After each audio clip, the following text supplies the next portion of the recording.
You're about to watch another exciting episode of the Dungeon Run, but did you know that you can actually be part of the adventure?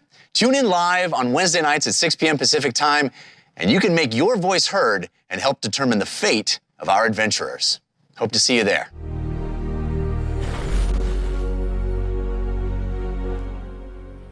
Greetings and welcome to the Dungeon Run, a live tabletop role-playing game, and without a doubt, the most glorious Dungeons and Dragons show that humankind has ever produced.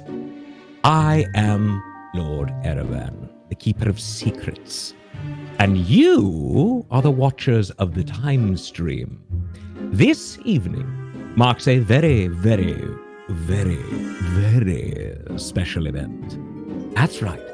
Tonight, you will witness the final chapter in the epic adventures of the Heroes of Bingle. Together, we have stood witness as our intrepid adventurers have faced terrible dangers and treaded on the bleeding edge of doom in their quest for glory, valor, and most importantly, treasure. Really? I don't feel like it was treasure that they were after. I agree, Milo. That really element really never fit this group, other than Civ, of course, but I digress. Normally at this time, I would hypnotize you with my usual flourish of verbal brilliance, lulling your feeble minds into a state of extraordinary anticipation for what's to come. But I'm getting way too old for that. What? Milo! What? Spit it out, you buffoon! Oh, is it? Oh, okay. Well, no, Milo, it's okay. No, thank you. Milo has just brought it to my attention that the Queen of Evil, our very own Grim-Fated, will be celebrating her birthday this Sunday. So a very, very happy birthday, dear Grim-Fated.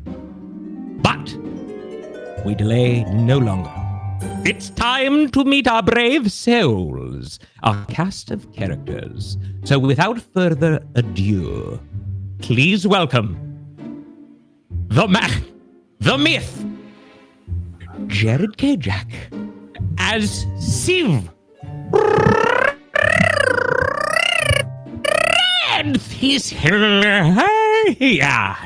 Love it. Love every minute of it. Oh, Jared, how are you? I'm beautiful, man. You are beautiful. No, you're beautiful. And you probably are beautiful as well, but you are a beautiful man. Has anyone ever told you that? No. Oh, very handsome.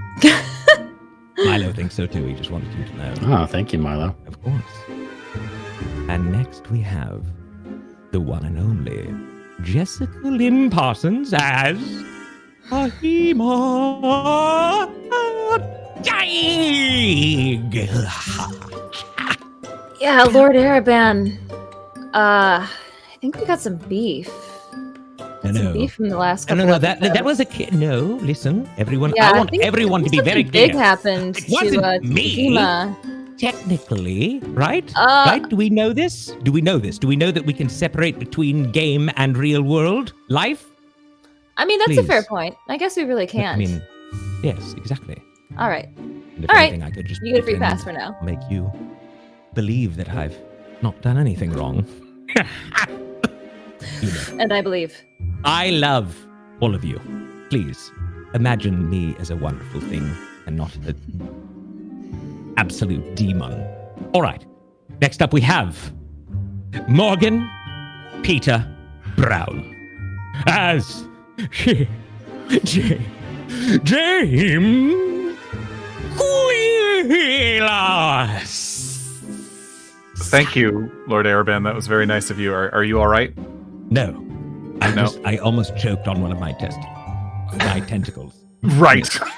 My goodness, what just occurred? What was that? Milo, stop it. Do not tug on my Last toe. episode. I think the entire audience needs to know that our difficulties were entirely because of Lord My goodness, Airband's where is language. our good man, Mr. Freud, when you need him? Lord Airband could not be contained before the My show goodness, started. I didn't. No, stop it. I love you. I'm so happy Milo. you're here. Oof. Even though he was pulling on my toe. I'm That's why. sorry that one of my Eldritch Blasts hit you a couple weeks Uh, ago. No, it was worth it, and it Oh, hurt very okay, much. yeah, I'm sorry about that. It's okay. Thank you. No. Okay. Oh goodness, how do we continue here? All right.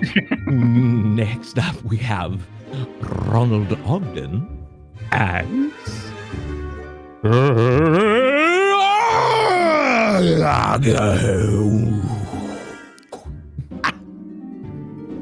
Hello. How are you? Really at the end of those. Yeah, I'm I very didn't. well. I didn't How know are if you were going you? to continue and say the new surname of Truth Seeker, or if you. No. were I just go listen. and- I am trying to follow protocol here, all right, and not do anything wrong. I've already ruined the beginning of this by saying I did not want to say. Well, Listen. I will say it's good to hear from you. I love Miss you, you, good friend. Ronald. When I look at you, I see nothing but love and compassion and power. Everything that Milo does not have. So thank you. Yes, of course. I'd also like to point out that I have told Jared that he's a beautiful man. He is a beautiful. I'm telling you, he's Yeah, beautiful. that's No, true. if you've That never is seen true. him in real life, See? which I See? have, he is very handsome. Almost as handsome as well. Now, You. well, this is you. You said it. I did not. I did. All right. Last but not least, at least of the cast, that is, we have Katie Michaels as Lulu.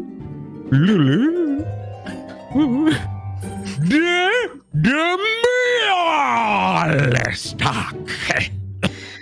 Wow. Hmm. What an intro, Lord A. That Are was you my doing? best Are work you ever. sure you're doing okay? No. Yeah, it sounds like you I'm got joking. some dental surgery. On the or thing something. that I said earlier. Mm, Um, Katie, how are you? You look. I look. Can we? The top you're wearing is wonderful. Look at you. It's stitched. Thank you. Thank I you. love yeah, it. It's stitched. It is. It feels stitched. like a top Grammy Dumblestock would have made for That's me. right. That's what I was going to say that, and then I thought better of it. But No, we're it's on the same wonderful to see page. you. It's so wonderful. I wish we were going to do this every week from now on, right? Yeah. Oh, yeah. Yes. Yeah, Good. just All a right. casual Good. hang. Good. No doubt. Now,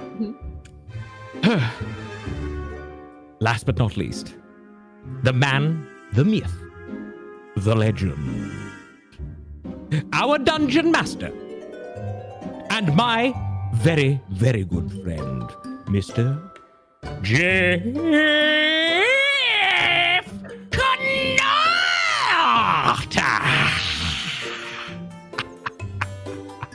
Lord A, thank you for being here. That's the last time I get to hear you do that to your insides, and I've enjoyed it very, very much. I Thank know. you for being here, my friend. I love you.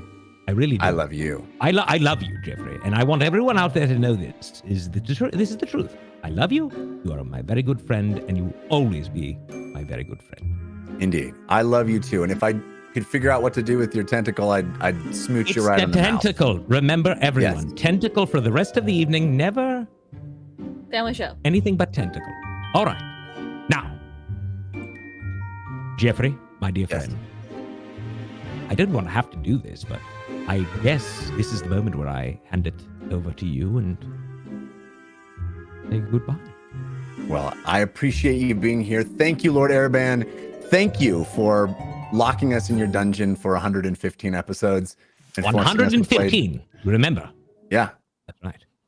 That was our been a- contract from it's the been a beginning. delight. It's very specific.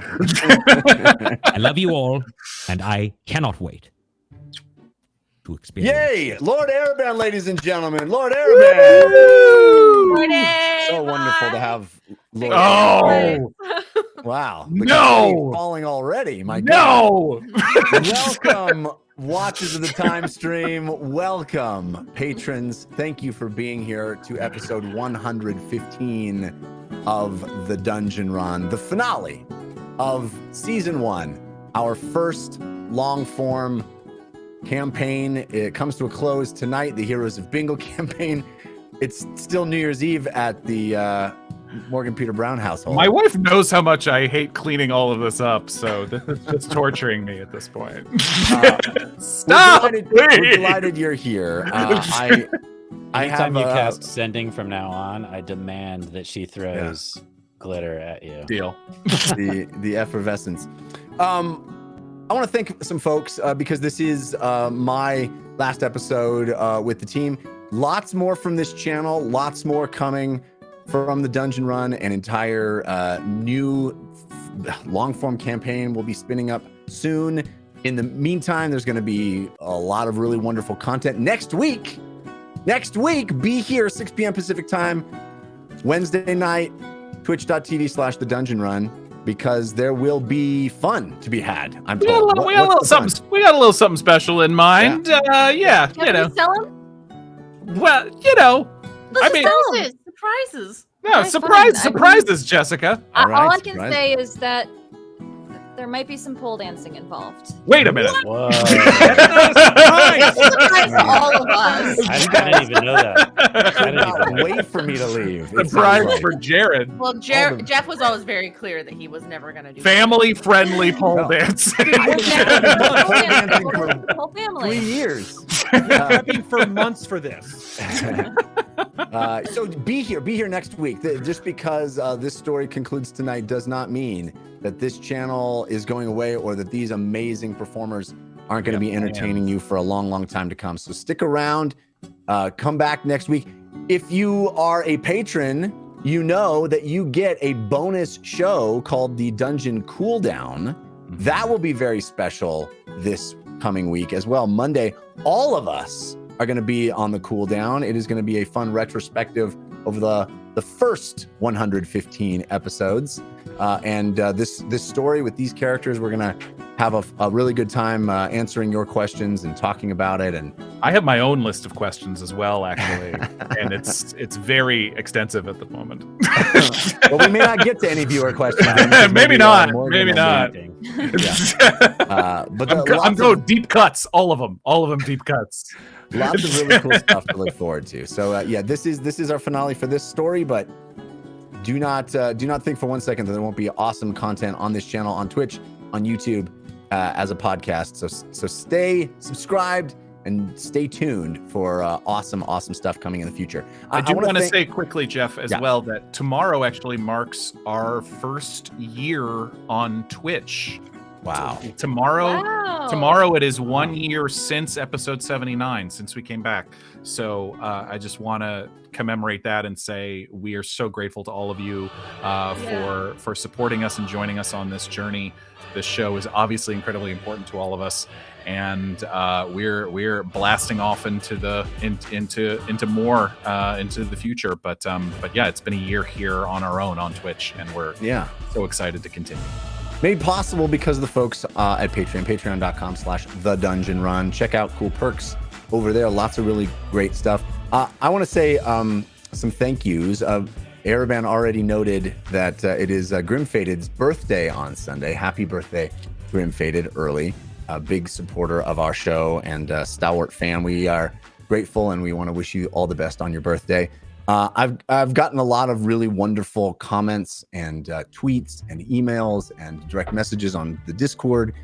And even though I won't be able to thank each and every person individually, please know I read them.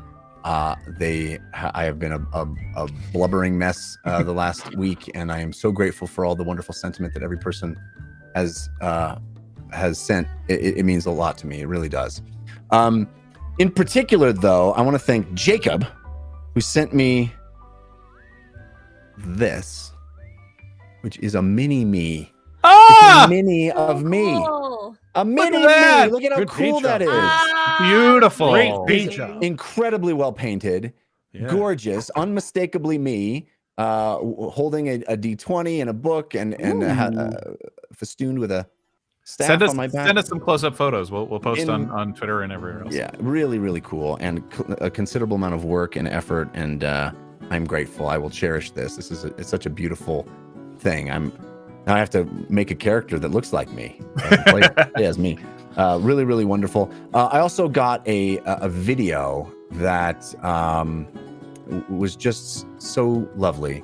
I want to thank Dab7654, Sprinkwinkle, Z-Man9018, A Concerned Citizen of Ain, Project 13, Wilbro Jr., Fantasy Apprentice, Sambria, The Dungeon Run Yay, Chaotic Brain, Hephaestus123456, Antium, Nate1220, Alex L. Nelson, Jim Whitted, and Riggs216 for that video. It is beautiful and lovely, and I cherish all the sentiments inside it. Thank you all for that.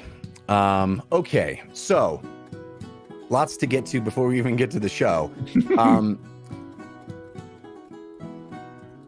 We do a Force War every week. Last week, this is the things that you purchase the digital items, the potatoes and yams, and advantage and disadvantage. Well, not those, but the balloons all contribute to the tug of war. And last week we had a record-setting output from Team Force of Evil. Team Force of Evil won in dramatic fashion. It was everyone rallied around Fail Waffle's name and moniker, and there were over 50 yams delivered. It was incredible. Yep. So, of course, I suspected that there would be incredibly evil Forces of Evil submitted, and I have to say, I didn't see a lot of really nasty stuff. So, in honor of the fact that Team Force of Evil won in such impressive fashion, there's going to be 2 Force of Evils unlocked tonight. The first one. Just trying to kill us. Okay. Wait a minute. We don't talk about this. It only felt right. Discussed. You just unleashed a demigod on us at the end The of the last episode's episode. gonna be so short. It's gonna be really short. Lots of hangout time afterwards when you guys get TPK'd. So the first one was submitted to us by Dr. Sparks, and Dr. Sparks did not know what to title it, but suggested perhaps Force of Failure. It goes like this. I think it's lovely. Dr. Sparks wrote, "It started as a simple dungeon run, but turned into something more. It became about family with deep meanings to explore. Dragons and demons were slain, and some kinder creatures spared. But it all came down to a community who wanted to show that they really cared. Some of the forces of good went neutral or pretty bad, and some of the forces of evil drove many of us mad. But the chaos that they brought allowed us to have a say, which has brightened and impacted many of our days. So whether beards of noodles or limericks or bunnies galore, these chaotic forces allowed us to help one another explore our own human condition. And though this may be an end, we have the opportunity once again to be a friend. To increase the chance of failure, we will change your criticals. Both 1s and 2s now count as total failure rolls. But remember that this community, to you heroes, takes an oath that as watchers of the time stream and humankind, we'll be both." Thank you. Lovely. That was so good. That was lovely. So good. One more time, who that was from? Dr. Sparks Dr. wrote Sparks. that. And so if it's not clear, a 1 and a 2 now both count as critical failures. it was So if clear. it's not clear, it's now 1 in 10 chance to critically fail. Just putting it out there. Yeah. The second Force of Evil was submitted by Alivar, I believe, or Aelvar, Aelvar. It is called an extra pint sip, and it goes like this. Each time a character rolls above a 15 on a d20, they start to feel the pull of madness from the void and need a sip from their pint of the liquor of the dead. They must complete a wisdom save at disadvantage to use their roll, but may use the liquor of the dead for aid, minimum 1 sip. On a fail, they must re-roll their original d20 roll. So you have to pass a wisdom save to use any roll over 15, but you can bolster that wisdom save with sips from the liquor of the dead, but of course that incurs a d8 of pain. Okay. That is Sucks. That might be closest to one of the worst. That's we've ever one had. of the worst we've ever had. So any Wow. roll above 15, we have to make a 15. A wisdom saving throw. Of 15 at disadvantage. 15, yes. at disadvantage. At disadvantage, right. So Ugh. basically, we're not going to roll over a 15. Basically, we're gonna die. Or take a D8 of necrotic damage. Not to be Cheers dramatic. to all of you. Team Force of Okay. Evil. That's what they wanted. Wait, Well, I'm sorry. One Well, more it's too clarification. late now. If we fail, Yeah. we And you just have to re-roll. then we just have to re-roll. Correct. Okay. Got it. And if the second roll is above a 15, do we have to do it again, or can we just keep it? No, you keep the re-rolled. Okay. Okay. I was like, we're gonna roll. It's not an infinite loop. No, I won't make you that crazy. All right. So, God. Still bad. is there any It's still really bad. any other updates that we need, folks? Okay. So usually what happens is I catch everybody up with a recap, and we are going to do that. But some folks got together and did a bit of a recap of their own. And I want to show this video to you. Usually, at least the past several weeks, as we've gotten so lore heavy, we've done a recap. Most of my recap has been a backstory. And what's so wonderful right now is that I don't have to do that, because the backstory is going to be explained to you in a video called The Urn of Invention. This is a song that was written by Jim Whitted, a video that was edited by Gorbin Played, and the song was performed by our very own incredible musical maestros, Oh. Leah Finkelstein and Heather Stewart. No, So you let's make us watch. cry immediately. Let's watch the video. Oh, I've watched this about 30 times already, and I have not. This is the first we're hearing of this, by So the way. yes, you got the cast has not seen it, but let's take a look. Sean, if you'll roll the video of The Urn of Invention.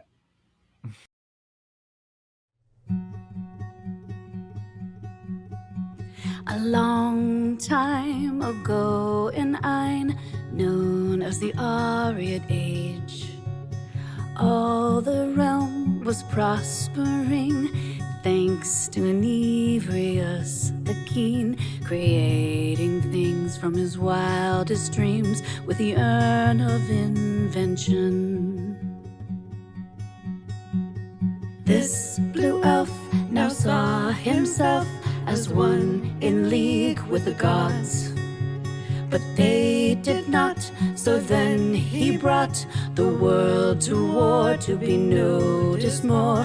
The empire fought with their own newly forged Urn of Invention.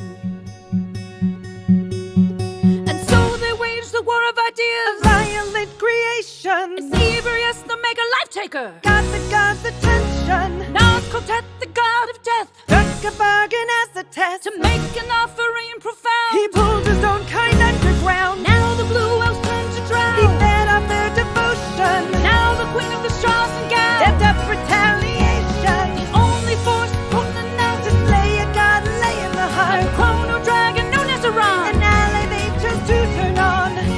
Oh, oh, the heroes of the Ariad Age. Oh, oh, they'll never quite know what they gave up. Thus, the end of their old friend, known as Ron, was dead.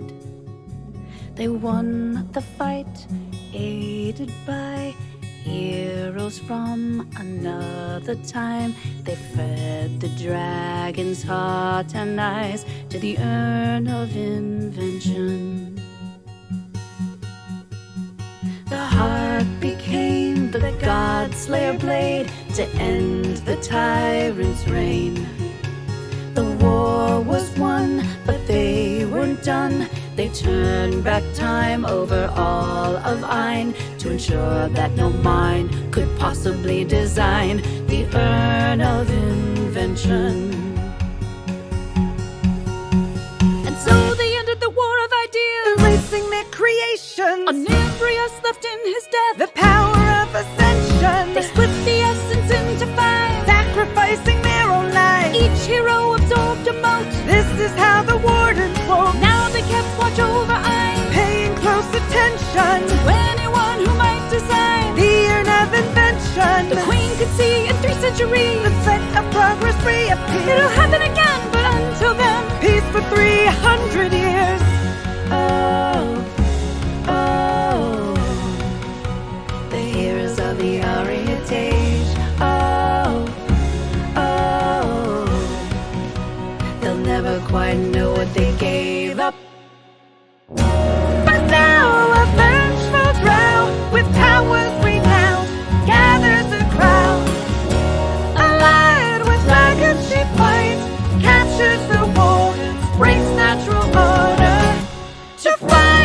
lost to ein.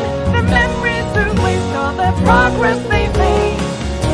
And learn to use the urn, win every war soon as God rules once more.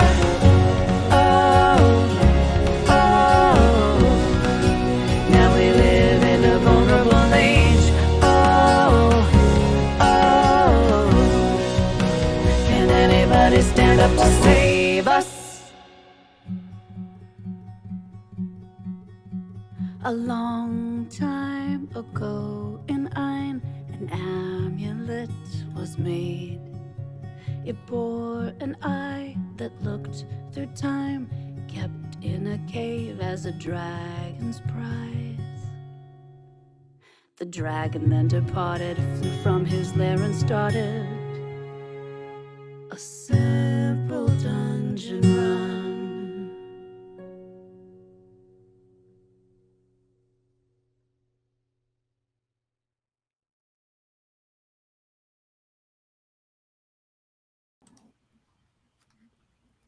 This is the start of the show. Are you kidding me? That was Thank you. beautiful. That was amazing. Thank you to Jim Whitted, to Gorman Played, to everyone in that video, to Heather and Leah. Yeah, I think you guys can see how much it means to all of us to have this community. And there's no reason to think that it's going anywhere. I want you all to know how much it means to me to see people come together and create because of something that we made. So thank you. Okay, now that we're all choked up, we're gonna read for a little while. Remind myself of the force of evil that's Secret, coming you out. are a heartless person. You are heartless. How are you not broken up right now? Everyone reacts differently. Okay. I'm just kidding. So that was the backstory, but I felt like here we are at the finale of this story that we all made together, and so I felt like we should tell the story together. So that's what we're gonna do. It's gonna be a little longer than most recaps, but I think we earned it. And in order to get there, we first need to light the torch.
It started as a simple dungeon run, but it has been a story that grew in the telling.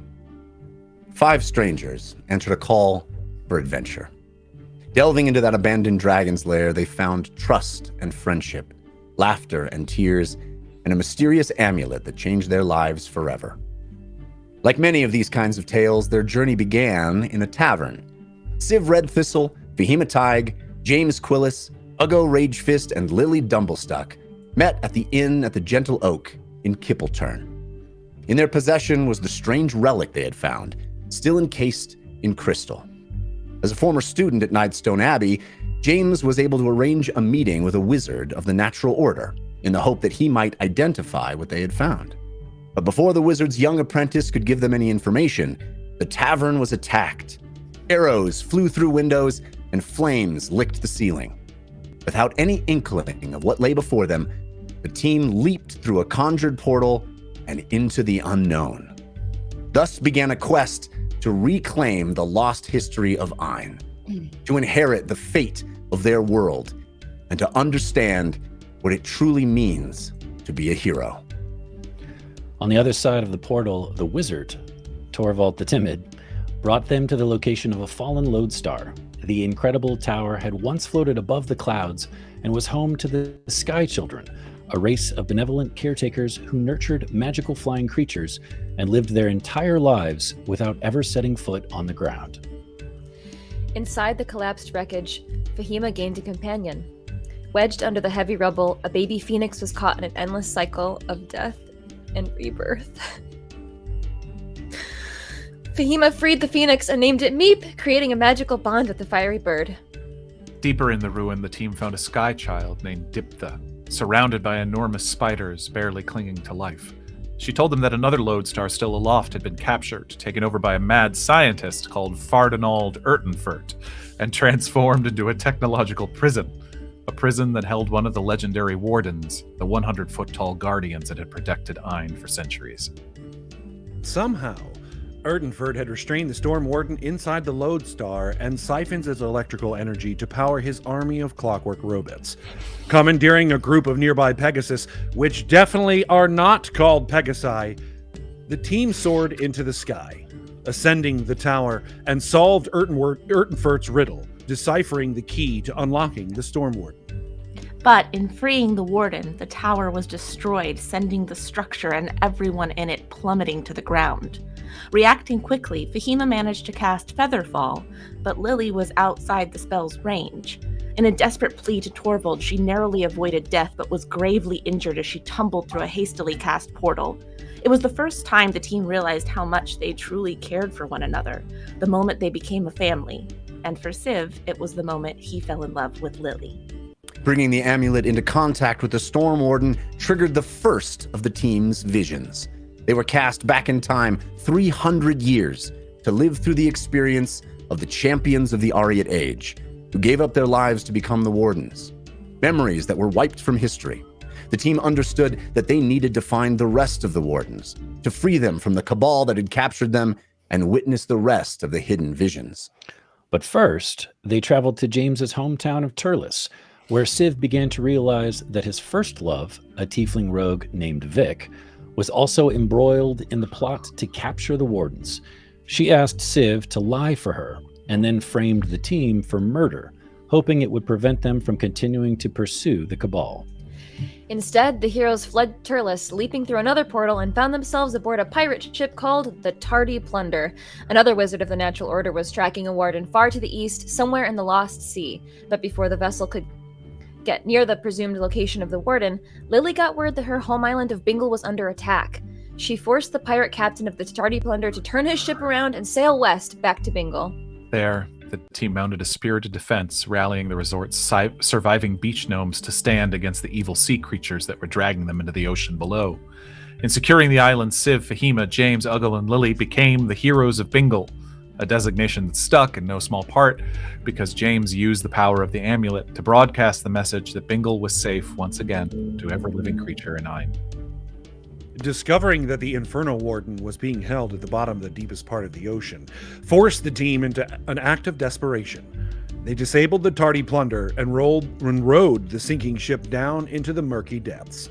At the very bottom of the deep reef, they found the Inferno Warden grappled by an enormous kraken under the command of Jan Mo, a dragonborn Triton, the amphibious warrior and commander under the sea.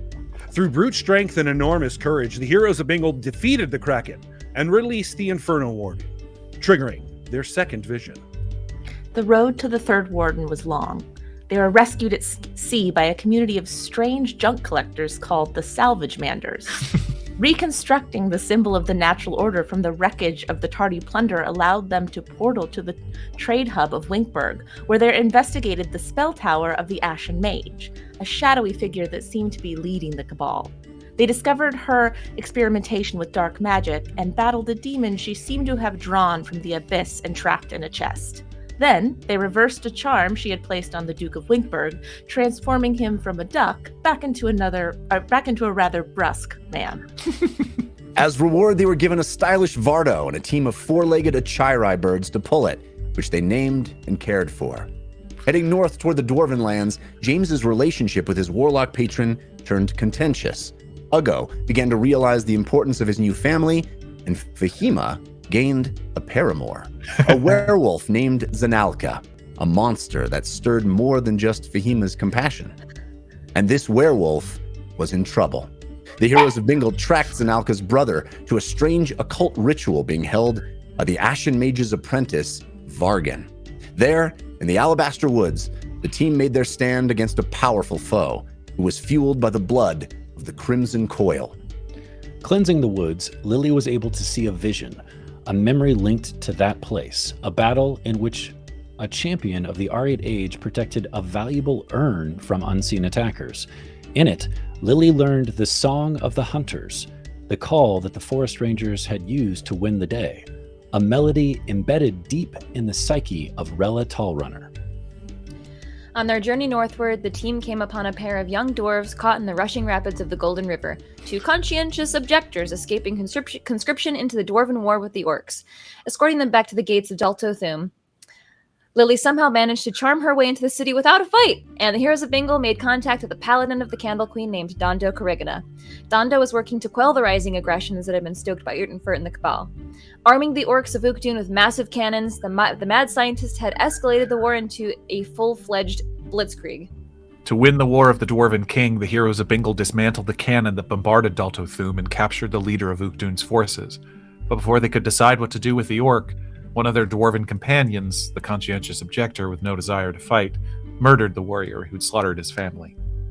Though reluctant to live up to his word, King Forbrand of Daltothum nonetheless brought the Heroes of Bingle to the entrance of his people's sacred forges, which had not been opened in nearly 3 centuries. But before they could venture inside, their magical amulet transported them back in time, 22 years into the past, into bodies that were not their own. They were sellswords, in the employ of the infamous pirate, Whitebeard. The pirate and his crew had captured a triton by the name of Choran, which had run afoul of the Dragonborn Empire. Choran offered to reveal the location of the treasure cache of the Shazengao, if the team could convince Whitebeard to help him reach his family. They sailed to the city of Boster on the Isle of Rum, but discovered that Choran's wife and son had fled Yuan-Ti bounty hunters by daring to go where no one would follow, into the haunted mansion known as the Castle Rum. Hearing the tales of calamity that befell any sailor who ventured near the castle, the team procured the only bulwark against the madness that lurked in those waters, a vile elixir known as the Liquor of the Dead. Staving off the assault on their sanity, they reached the castle, navigated its mysteries, and retrieved Choran's missing family. In doing so, they encountered a demonic entity called the Lord of Crows, and discovered that Choran's son, Chomel, was the same boy who would grow up to be Yan Mo and command the undersea armies that assaulted Bingle. Though Whitebeard had vowed to free Choran's family in exchange for the treasure cache, he reneged on the deal, choosing instead to take the bounty and hand the fugitives over to the Shazengao. As a ship carrying the Empire's elite assassins prepared to take possession of the prisoners, the magical amulet that had transported the team through time flashed once again. They were given a choice: save the boy or let the Shazengao take him. They were shown the ramifications of their decision and came face to face with the mightiest dragon to ever live, the Chrono Dragon, Nonezaron. Nonezaron explained the flow of time, that inflection points determine the trajectory of events, and that their choices could result in altering history so profoundly that their adventure, nay, their very identities, could be wiped out. In the end, it was only a test, a precursor for grand decisions to come. The real decision, the real inflection point, was made by Baojai, Chomel's mother. She used a magical belt to turn herself to stone, to hold tight to her half-triton son, and plummet to the bottom of the sea, where none of his pursuers could reach him. Still in Whitebeard's service, the team continued their search for the treasure cache. It led them to the city of Kingdon, which had been razed to the ground by angry dragons. But deep under the surface of the city, below the mantle where the ocean still flowed, in a hiding place once controlled by the Tritons, the treasure cache lay guarded by incredible voiceless creatures of myth and magic. The Heroes of Bingle defeated the 6-armed spellcasters and their crystalline companions and uncovered the treasures that had been hidden for centuries: the hoard of Nonezaron and the hilt of the Godslayer blade. Returning to their own time, the team finally entered the dwarven fortress of the 4 former forges. Protected by their lava-hide armor, they ventured deep under the mountain, facing the fortress's formidable defenses in each of the 4 fiery forges. But their biggest discovery, and the fortress's biggest secret, was the existence of a 5th forge, the forge linked to the 5th warden, the Cyclone Warden, the missing piece that had been erased from history. There in the heart of the volcano, the heroes found the Typhoon Warden boiling in a pool of lava. The steam it created turned massive turbines, powering machines that fused dead body parts into grotesque, undead hodgepodges. Remembering the song from her vision, Lily was able to dispel the charm that held the Typhoon Warden in place, releasing another Titan from captivity. But the danger was far from over. Soaring to the top of Sky Scorcher Peak, the full scale of the threat became clear. Dozens of flying dragons and an army of the undead, all under the command of the greatest spellcaster to ever walk, the Ashen Mage. Even the freed wardens could not stand against her. She held an urn of invention and 3 motes of power, fragments of godhood with unfathomable potential. But she wanted more, and she saw Fahima as a way to get it. Recognizing Fahima's connection to a divine wish, she sought to bring her into the Cabal. She made Fahima a chilling offer. Join her side, or watch the Heroes of Bingle die. But Vic, the thief who had grown up alongside Civ on the streets of Olsvach, who had tried to protect him, to stop this very moment from happening, refused to allow the Ashen Mage to cast him aside. She lashed out, smashing the Urn of Invention, causing an incredible explosion. The blast decimated the Hodgepodge army, forced the Ashen Mage to retreat, and ended Vic's life. But not before Fahima was pulled through a portal and into the Ashen Mage's lair. She was alone, a prisoner. Forced to study at the Ashen Mage's right hand, learning dark necromancy, spells derived from the realm of madness and unrest. And she discovered that Zanelka was there too, another prisoner, a reason for Fahima to stay. But as the days and weeks dragged on, and Fahima learned more about the colony of drow who resided there, the Ashen Mage's demands of loyalty got more and more extreme. Finally, Fahima was pushed too far. In a wild escape, she taught herself to read the runes on the Ashen Mage's teleportation circle and portaled back to the location of Ertenfert's crashed lodestar. Meanwhile, the rest of the team reeled from the loss of their friend. The shockwave from the Urn of Invention caused terrifying creatures to appear in the wildness throughout Ain. Strange and hideous demons laying waste to everything in their path.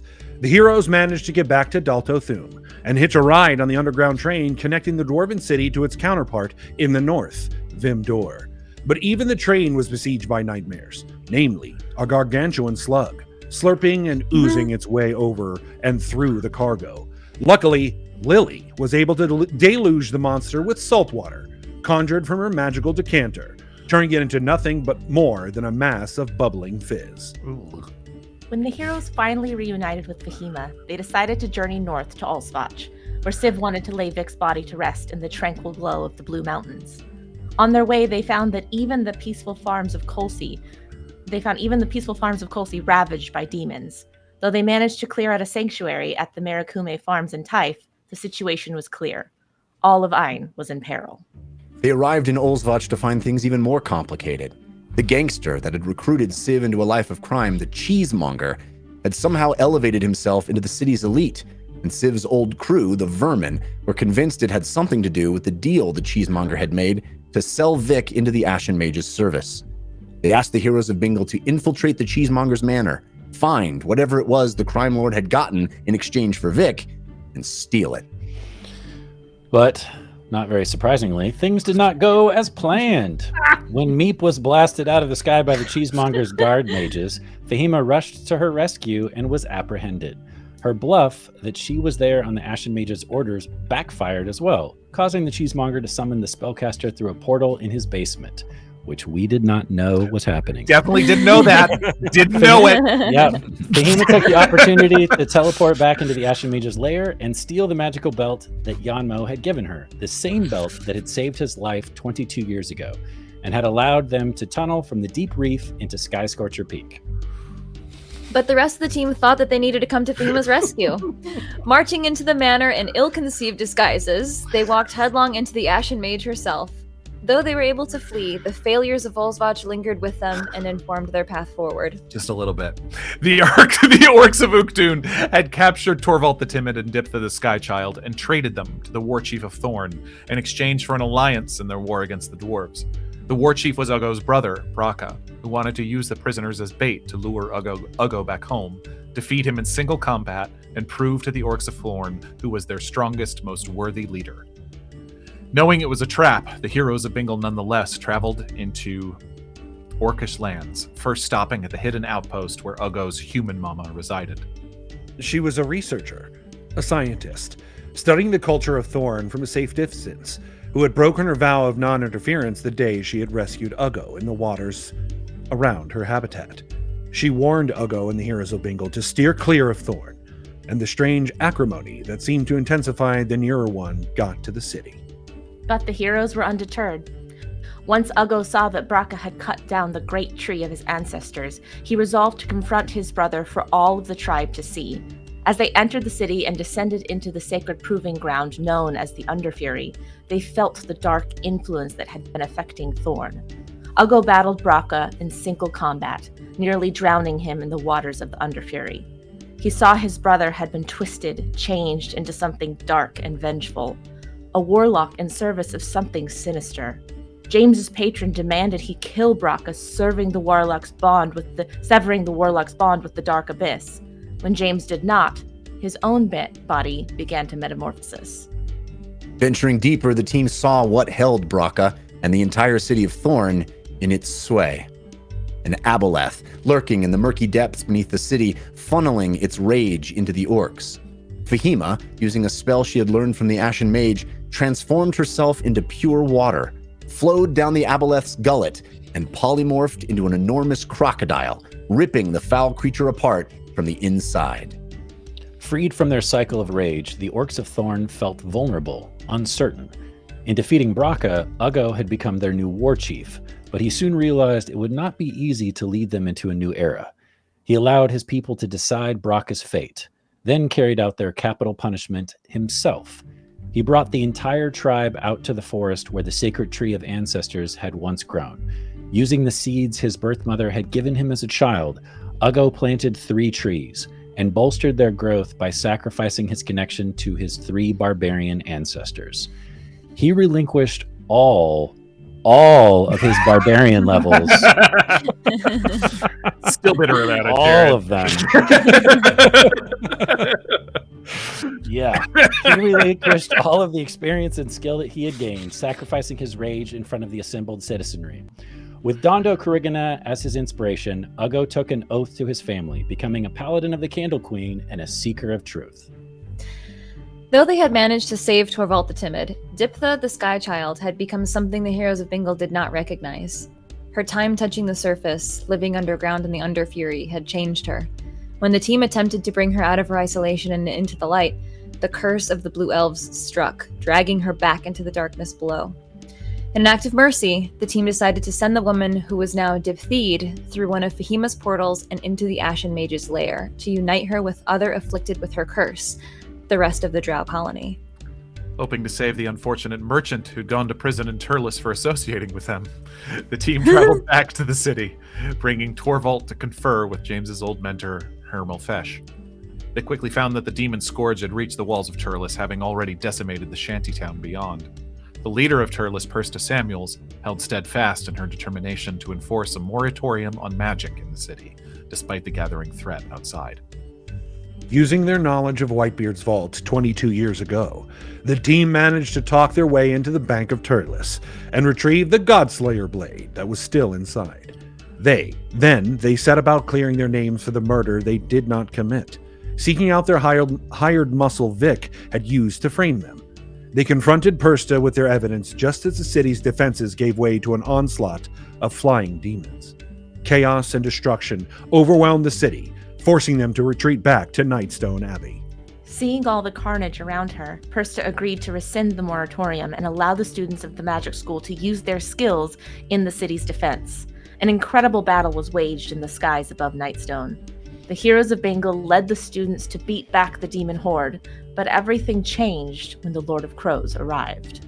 Recognizing the danger that the Demon Lord presented, Civ plucked the hilt of the Godslayer blade from his bag of holding and cried out to the Watchers of the Time Stream to activate it, to grant his plea and charge the weapon with power immemorial, to allow him to strike down the Demon Lord. And granted they did. The blade burst to life, sizzling with magical potency. But the Lord of Crows was ready. His army of dark-winged birds attacked Civ and wrenched the weapon from his hands. Just as the three freed wardens arrived on the scene, in a single swift motion, the Lord of Crows turned and plunged the charged blade into the Inferno Warden, obliterating it. I'm gonna silence for that. R.I.P. In the aftermath, the heroes of Bingle traveled to Fahima's childhood home in Axbright, searching for clues that might reveal where her father Conroy had gone. They discovered that the cottage had been concealed, invisible, and inaccessible to anyone except Fahima herself. And then they made contact with one of Conroy's friends, a map maker baker who had helped him chart out a mysterious location far to the northwest. In Axbright, Lily was surprised to find the very gnome who'd inspired her to leave Bingle and be an adventurer in the first place. But was he suspicious? I don't know. And though his hair fell just so, she resisted his temptations, leaving town with the rest of the team to begin the long trek north. Eventually, they made it into Shazengao territory. Veering east of Zhang, they cast their eyes to the sky, eventually spotting dragon whelps that led them straight to the legendary grave of Nonezaron. The Chrono Dragon's lair served as its final resting place, and the heroes of Bingle soon found out why. 3 centuries ago, on this very same spot, the champions of the Ariat Age ambushed Nonezaron. Fleeing, the Chrono Dragon leapt forward in time 300 years, to the very moment the heroes of Bingle arrived. They were forced to finish the beast off with the weapon that was crafted from its heart, Draconis Cord, the Godslayer blade. Following Conroy's map, the team traveled west for days, finally reaching the mysterious region called Orms. Finding the land itself unstable, they eventually discovered the means Conroy had used to navigate the shifting rocks, a series of acceleration gates, each timed to the movement of the stone. Leaping through, the team finally reached a temple, shrouded in a vow of silence. It took stealth and dexterity to leave the volatile earth undisturbed and reach the innermost chamber. There, a sect of ant-like humanoids had established a religion around the Quake Warden. The Titan lay in self-imposed exile, buried under a mountain. The heroes prevailed upon the Quake Warden to rise, to return to the fight, and offered to bring it to the queen of the Shazengao herself, Li Fen Laolong. Riding on the stone elemental's massive shoulder, the team trounced their way northeast to the Dragonborn dynasty's austere capital, Lijiao. The queen, it turns out, had been waiting for them. She wore an amulet nearly identical to their own that offered her glimpses of the future. She knew that they were destined to determine the fate of all of Ain, to inherit the responsibility of deciding the path forward for the next 300 years. But first, they wanted to visit Lord Ereban. The Keeper of Secrets' lair lay just beyond a portal, untouched in the capital palace for decades. They used their knowledge of Yanmo's mother, Bao Zhai, of the betrayal and tragedy that her sister had committed, to persuade the princess to take them to the one person who could relieve her of the burden of that secret. Stepping through the portal, they were greeted by Lord Ereban's grubby servant Milo, who told them that a trial was required to gain an audience with the Keeper of Secrets. The team selected Fahima to step into the secret room to be their representative for the trial. When she emerged, the team was transported into a titanic battle, but rather than fight the enormous beholder in front of them, Fahima sacrificed herself, using the Ashen Mage's blood sacrifice spell to disintegrate her body in a single shot. Just like that, the trial was passed. Lord Ereban revealed the secret that Conroy bade him keep, the true origin of Fahima Taig. Standing in front of the entrance to the Void, his companion Dahlia was struck down by the Void Warden. He wished for her resurrection and received a baby, cooing in the blaze of her own funeral pyre. Born of fire and flame, he renamed this version of Dahlia Fahima and raised her as his own, never forgetting her legacy as the heir of the Blue Elf matriarchy. But now, Fahima was dead, a pile of ash. But in death, the wish that had made her was returned to pure potential. The heroes of Bingle could decide how to use it. In the end, they chose to bring Dahlia and Fahima back, fused into the same being. Rather than choosing one or the other of her lifetimes, their wish allowed her to be both. She came back to life with her wound from the Void Warden intact, a hole in her chest that revealed Fahima's heart burning and crackling with fire. Knowing that the Ashen Mage had Conroy and was heading for the mouth of the Void, the Heroes of Bingle rode the Quake Warden south toward the entrance to the Abyss, the dark hole at the end of the world. When they arrived, they found it guarded by none other than the mad scientist Fardinald Urtenfurt. Clockwork machines patrolled the ground, and a massive mechanical warden wielded the combined powers of water, fire, and electricity. The Quake Warden was overwhelmed. The team managed to climb inside the mechanical titan, fight off the Urtenfurt clones piloting it, and cause the machine to malfunction. But not before the apparatus mounted in the construct's skull extracted the mote of stone from inside the Quake Warden. Lily, masquerading as an Urtenfurt, plunged her flute into the device that held the mote, causing a massive explosion. Trying to save the essence of godhood stuck inside the machine, James was caught in the blast. When the smoke cleared, his teammates discovered James was no longer human. He had completed his metamorphosis into a full demon lord, a being of the abyss, the only creature able to enter the void without losing its mind. But to enter the void, the Heroes of Bingle would have to solve Fardinald Urtenfurt's final riddle. The mechanism on the gate sealing the entrance could only be unlocked by deciphering an anagram involving the inventor's own name. The team would only get one chance to get it right. The only way to guarantee success was to reach out to the Watchers of the Time Stream to use their collective talent to unravel Urtenfurt's perplexing puzzle. And unravel it they did. Entering the answer to the question of life, the universe, and everything, they were able to access the tunnel that led to the mouth of the void. The rain that fell from Urtenfurt's weather machine washed away loose dirt around the entrance, revealing the scientist's own batch of fermenting liquor of the dead. Taking a few sips from the vile elixir, the team was able to enter the realm of madness. The assault on their minds was vicious, but soon they arrived at their destination. As a demon lord, James was drawn to this point. Drawn to the being that was his warlock patron, the being that had once been the Cyclone Warden and had once been Mirasis Blue. They floated inside the nexus of Mirasis' madness, the source of her pain. They saw the corpse of her husband, the god she had been forced to kill, and watched as her demons emerged from its wounds. Larger and larger they came in relentless attack, the gibbering, horrible manifestations of loss and regret. Suddenly, Lily received a message from Torvald the Timid, a realization, a recognition of the pattern. The 5 Heroes of Bingle, the 5 Wardens, the 5 champions of the Ariat Age. They were all linked. Each was essential.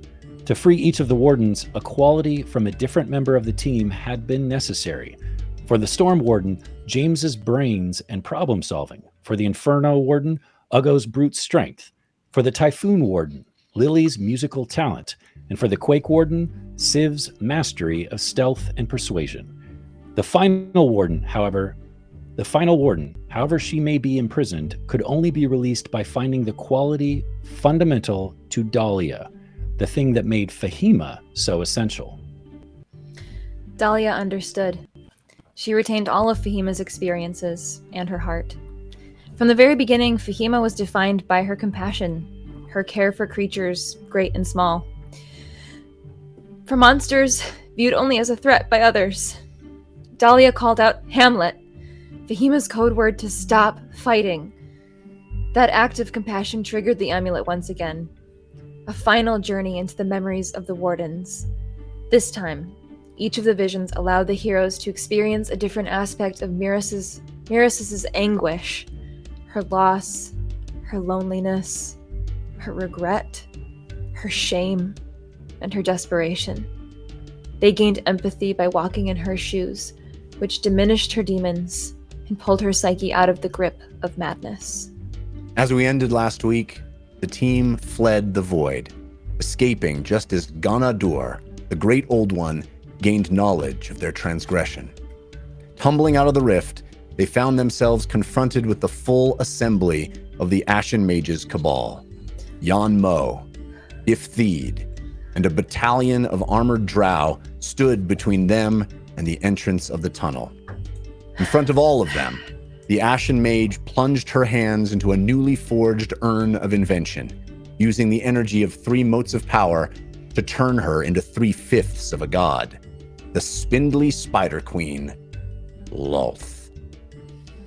It started as a simple dungeon run, but it has been the most... Jeff. the most rewarding journey of my life. Tonight, we witness the Season 1 campaign's thrilling conclusion. All right. Thank you, folks, for indulging me with that. I know it was long, but it was shorter than 400 hours of also what it took to tell that Find story. all of that on our Twitch and YouTube. Yeah. Indeed. Welcome, new watchers. Yeah. Welcome So- in. Here we go. Here we go. All right. So we start. And what you see depends upon your perception roll. So everybody roll me a perception. Fascinating. We have Civ, you have advantage from Kitty Scritchers, countered by Changebox. Behema, you have advantage from We Had Baby It My Michael Rose. Oh my God, Michael. That's a good reference. I appreciate that, Michael. Countered by Changebox. James, you have advantage from Hadrian X, countered by Changebox. Ugo, you have advantage from Daniel Chasemore, countered by Changebox. And Lily, you have advantage from JT Justice 1, countered by Dude the Man. Okay, Thank I you, didn't Dude roll the above Man. the 15. I guess that's a good thing now. I also need to outline some potatoes and yams that we've gotten. Oh my gosh. Folks, thank you for your generosity. It's a bit overwhelming right now.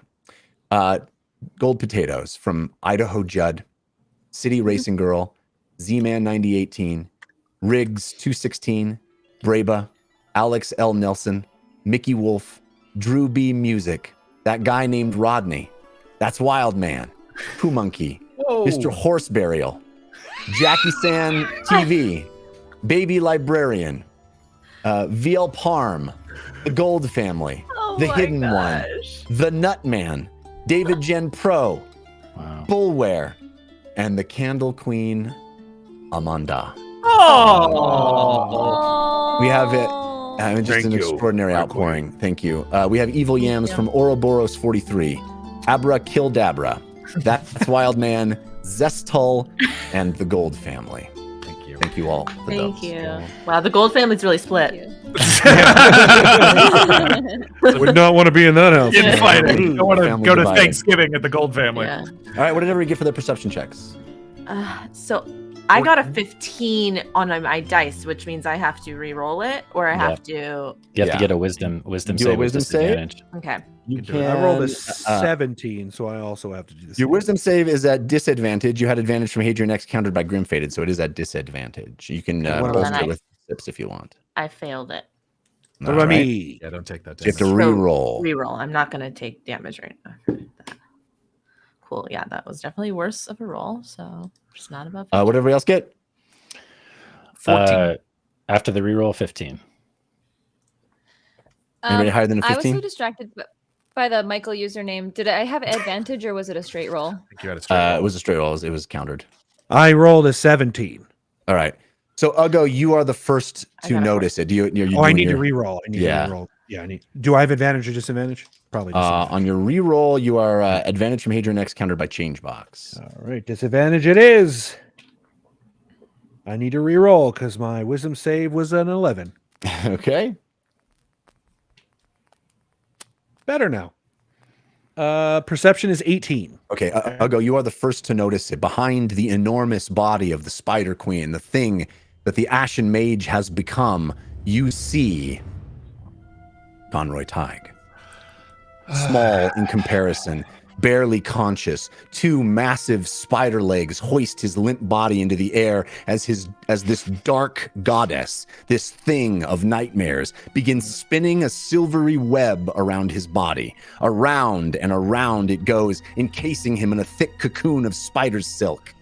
Attached by a long thread to the ceiling of this huge cavern, he hangs there, enveloped by the webbing, helpless and vulnerable. You cannot help but recall it is exactly how you found Diptha, those many weeks ago. While the Spider Queen does this, she speaks, her voice reverberating down this dark cavern, carried by tendrils of black mist that dance and glide through the tunnel. Fahimatai, I see you have accepted your true form. Both of us in our true forms, embracing our destinies. You never should have been Conroy's wish.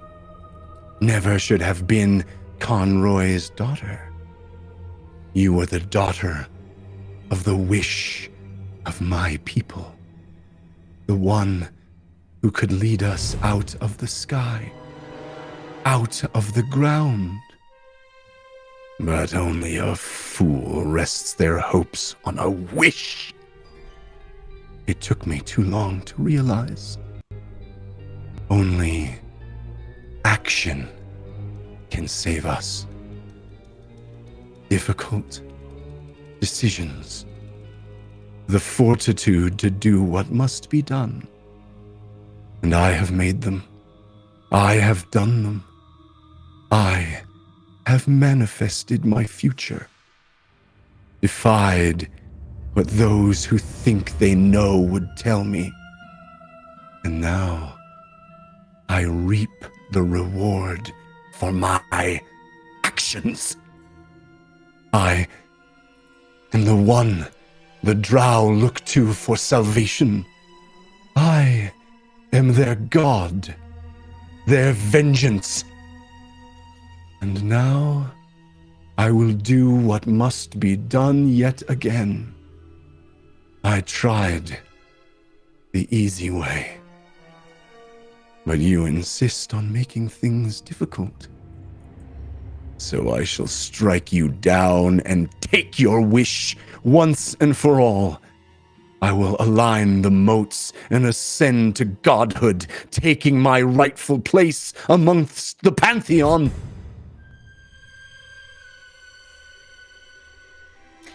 Jeff. Dahlia looks to Conroy, tears in her eyes, barely able to respond or speak upon sight of him.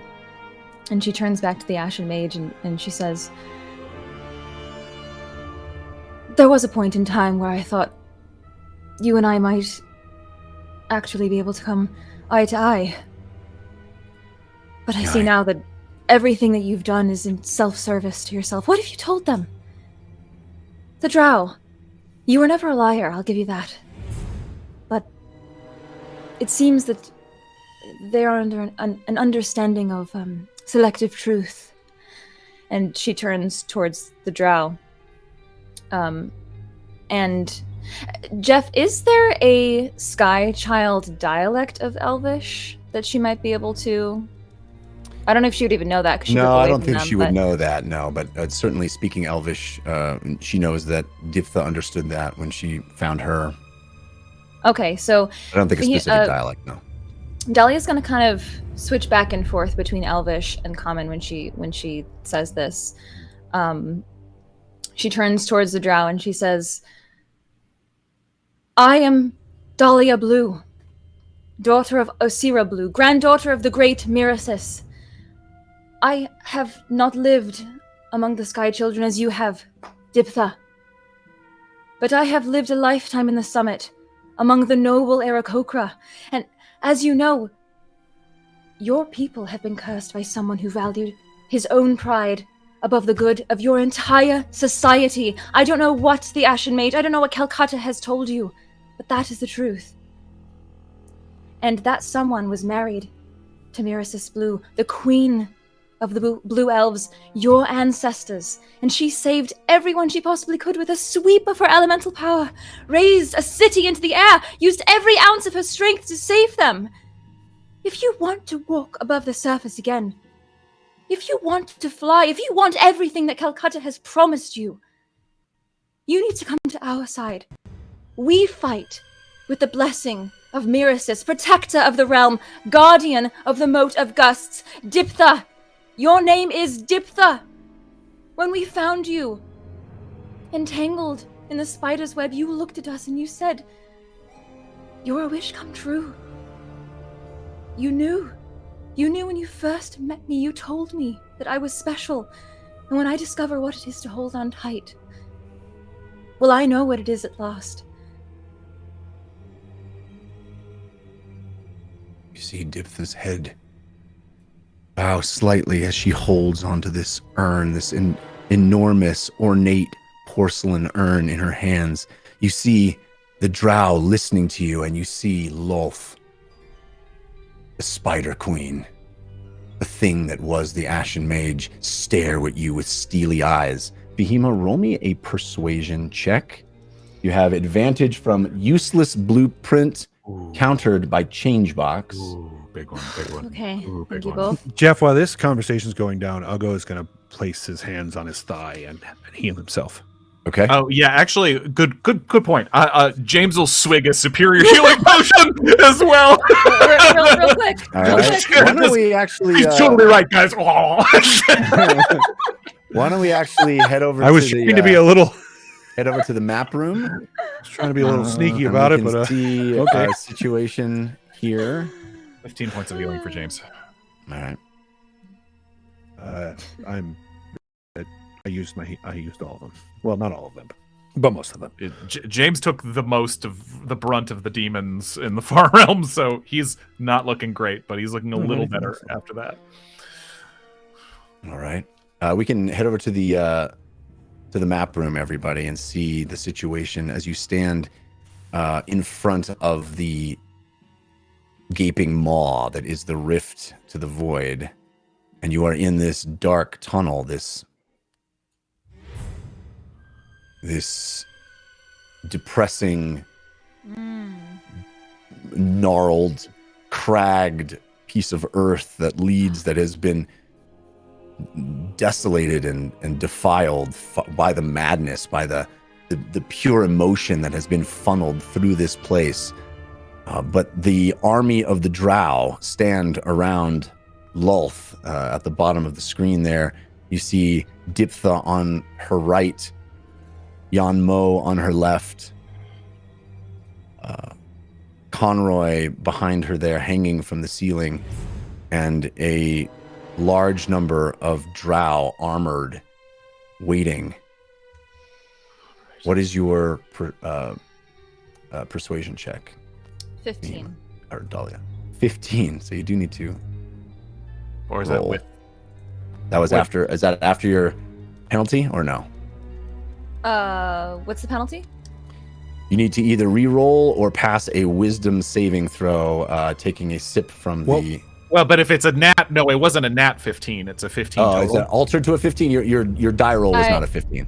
I rolled a 14 plus 1. Yeah. Okay. So that's fair. You don't have to take the penalty. Nice. Perfect. Oh, so because it's evil. If I did roll a 15 or higher, I would have to do it. Correct. Right. Yes. Okay. Brutal. Oh my god, that's so. It's all R20 rolls. That's insane. Just all of them. It's all of What are them. you talking about, spellcasters? You got nothing to worry about. I know. We'll be fine. And I do pretty well on this. Oh my god, this map is huge. I didn't see how big this map was at first. Oh my gosh. So, with your 15 persuasion check, you definitely seem to be heard by the assembled drow. This army, they are wearing armor. They are holding swords and axes. They are prepared for a fight. But they listen and they look at you and they see your blue skin. They see this being in front of them that looks like Sky Child, looks like a blue elf, really, even before the Sky Children. And Diptha in particular seems affected by what she's hearing, but they stand ready, and Lolth speaks again, her voice thin and small, but somehow reverberating, somehow clear as day, even though these black tendrils, this mist, these wisps of dread that soar through the air, that move constantly from one end of this tunnel to the other, seem to carry her voice toward you. You have no power here. I am their god. I am the one they pray to in the darkness to deliver them to the light. You have done nothing. Then why haven't you done it? We've seen you walking around above the earth. I've seen you in a house in the light of day. Why hasn't she done it? I'll look at Diptheed and all of them. Why hasn't she shared her knowledge with all of you? We've seen the history of what happened to the Blue Elves. We know the curse that befell you. We know the torture that you've been through these last 300 years. And you're using the same technology that he used to, I assume, do the same thing that he did. We want to help you. And what is she leading you towards? Death and destruction. I know. I take that back. I can't possibly know what you've been through. Jeff, But- if there's any... Oh, go ahead. No, but this doesn't need to be the way. This needn't be the way. This is the coward's way. Our work is not finished, and true disciples know that. They will not be shaken by your flimsy words. I'm watching the face of all the drow. Can I try an insight check on everybody? Sure. In fact, I would like you to roll, you and Ugo individually roll persuasion checks as well. We got more potatoes and yams. But first, let me tell you your... James, you have advantage from DCJ Design, countered by Changebox. Ugo, you have advantage from Hadrian X, countered by Changebox. Gold potatoes from Dusky, Blue Thunder, Praetorian, Mom of Goblins, Achilix, and JT Justice 1. Thank you all. Thank you. Extremely thank you. generous. Extremely generous. Evil Yams from Shiny 8-Bit Boo and the Carson. Thank you. Thank you. I dodged the force of Thank evil, you, but thank you. that means only a 13. All right. I Ugo? rolled a nat 20. All right. You have to. Yeah, Potentially gotta re-roll re-roll. That feels great. Yeah. I rolled a nat 1. Jeff, Lily is, while this is happening, is looking if any of them, because I assume you kind of said their heads are down, yeah? Well, Diptheed's head is down. The assembled drow are looking to one another, readying their weapons, looking to their leader for guidance to understand whether they should rush in to attack or what. Lily's just trying to make eye contact with a couple of them. And yes, she's still calming down from the madness, but she has, I'm assuming that's kind of worn off a little bit. And just trying to do a friendly gaze to a few of them. If she can, basically we don't want to hurt you, just with eye contact if she can. Whatever the opposite of intimidation is. Yeah. Invitation. Yeah. Actually, just roll me a charisma check, just a Roll straight me an charisma check. empathy check. Okay. You have advantage from Hadrian X, countered by Grim Fated. Okay. Well, it didn't roll well, but it's 11. Yeah. I mean, you are trying to get through to them. Ugo, what was your final total? With the nat 1, that would be a... Well, you not one to your wisdom save, so it's a reroll. Yeah, Or I did nat you win. reroll Oh, to- right. So, okay. I nat won the wisdom save. Right. Complex. You didn't have to tell me these forces of evil over and over again. Yeah, 16 plus 3, so 19. 19. And I rolled a 13. The two of you notice that these drow in this place of madness, in this strange infestation, this tunnel that seems to pull and draw at your psyche, seems to beckon you into its maw once again. I mean, James, you are a demon lord. They are staring, looking at a demon lord. But Uggo,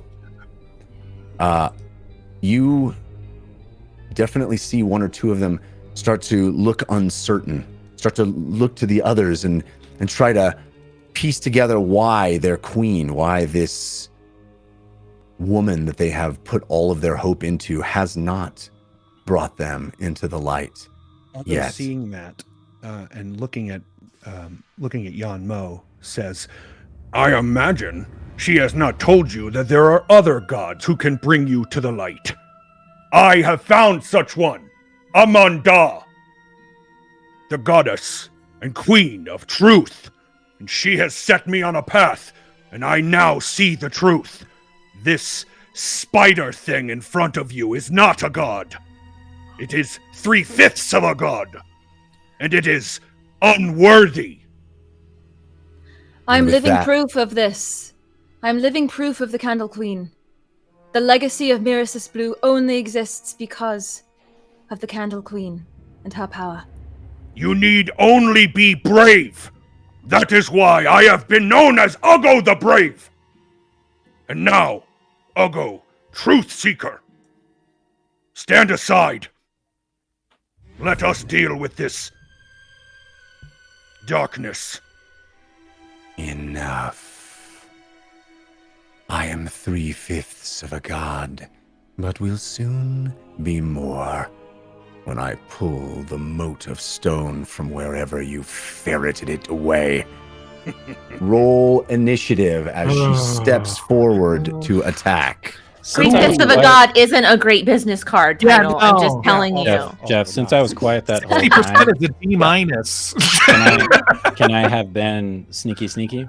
Sure. Since everybody was monologuing, could I have just been disappearing into the woodwork? If you want to roll me a stealth check, you're going to have to deal with that force of evil. It's a D- god. Ron, can we make a shirt called D- that says D- god on it? You have it, Stiv, you have advantage from Kitty Scritches countered by change box. Okay. Thank you, Kitty Scritches. I say, yeah, everybody drink up. Everybody else for your initiative rolls, Dahlia, you have advantage from Spider Falla, countered by Grim Faded. James, you have advantage from Hadrian X, countered by Changebox. Uggo, you have advantage from Hadrian X, countered by Changebox. And Lily, you have advantage from Hadrian X, countered by Grim Faded. Ooh. I rolled a 15. I have a nat 20, which means I have to... I have advantage from A.G. McLeod, countered by I still ship Lily and Uggo. Yeah. Still hanging on. Still hanging on to that chance. Wait, so I rolled a 15, then failed my wisdom save, so now I need to re-roll. Yep. Correct. But you do need to take 1d. You don't ever get out of taking at least one sip. One sip is always required if you fail, if you roll a 15 or higher. So you have to roll a D8 of damage. A D8 of damage, yeah. Okay. Oh my gosh. Thank you for reminding me. Really sucks. And for those of you who are new to the stream, what's happening right now is we have a force of evil that is enacted by the viewers of the stream that is affecting all of us. Two forces of evil. Two of them, in fact. Yep. Really sucks. Okay. Wait, so we have to drink? If you roll a 15 or higher, you have to take at least one sip, but it gets you a +1 on your wisdom save. You can add additional sips if you want. I can't drink, Jeff. Fair enough. You just take the D8 I'll just of take damage. the damage. Yeah. It's the D8 It's of psychic damage for you. Yeah, right, exactly. Not necrotic, psychic. It's psychic for you. Yeah. Yikes. Okay. So I got I like the natural 14s on this. I got a 14 plus my stealth makes it 29. Oh my god. High level rogues. Go. Yeah.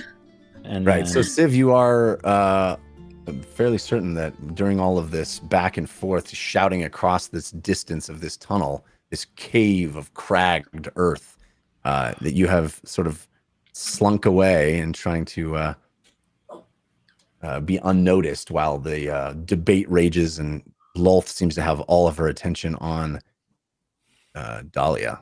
Morgan, can you roll our die for me, please? Yes. All right, what is everybody's initiatives? I got 10. Ron. I'm 15. So just to be clear, we roll over 15, wisdom save, fail the wisdom save, Reroll. 1d8 damage, reroll. Yes, Okay. correct. Just it. 3 total rolls. If you fail. Correct. Yep. Oof. Jeff, man, who I'm is the taking current- a lot of who- damage. Who is Yeah. currently winning the tug of war?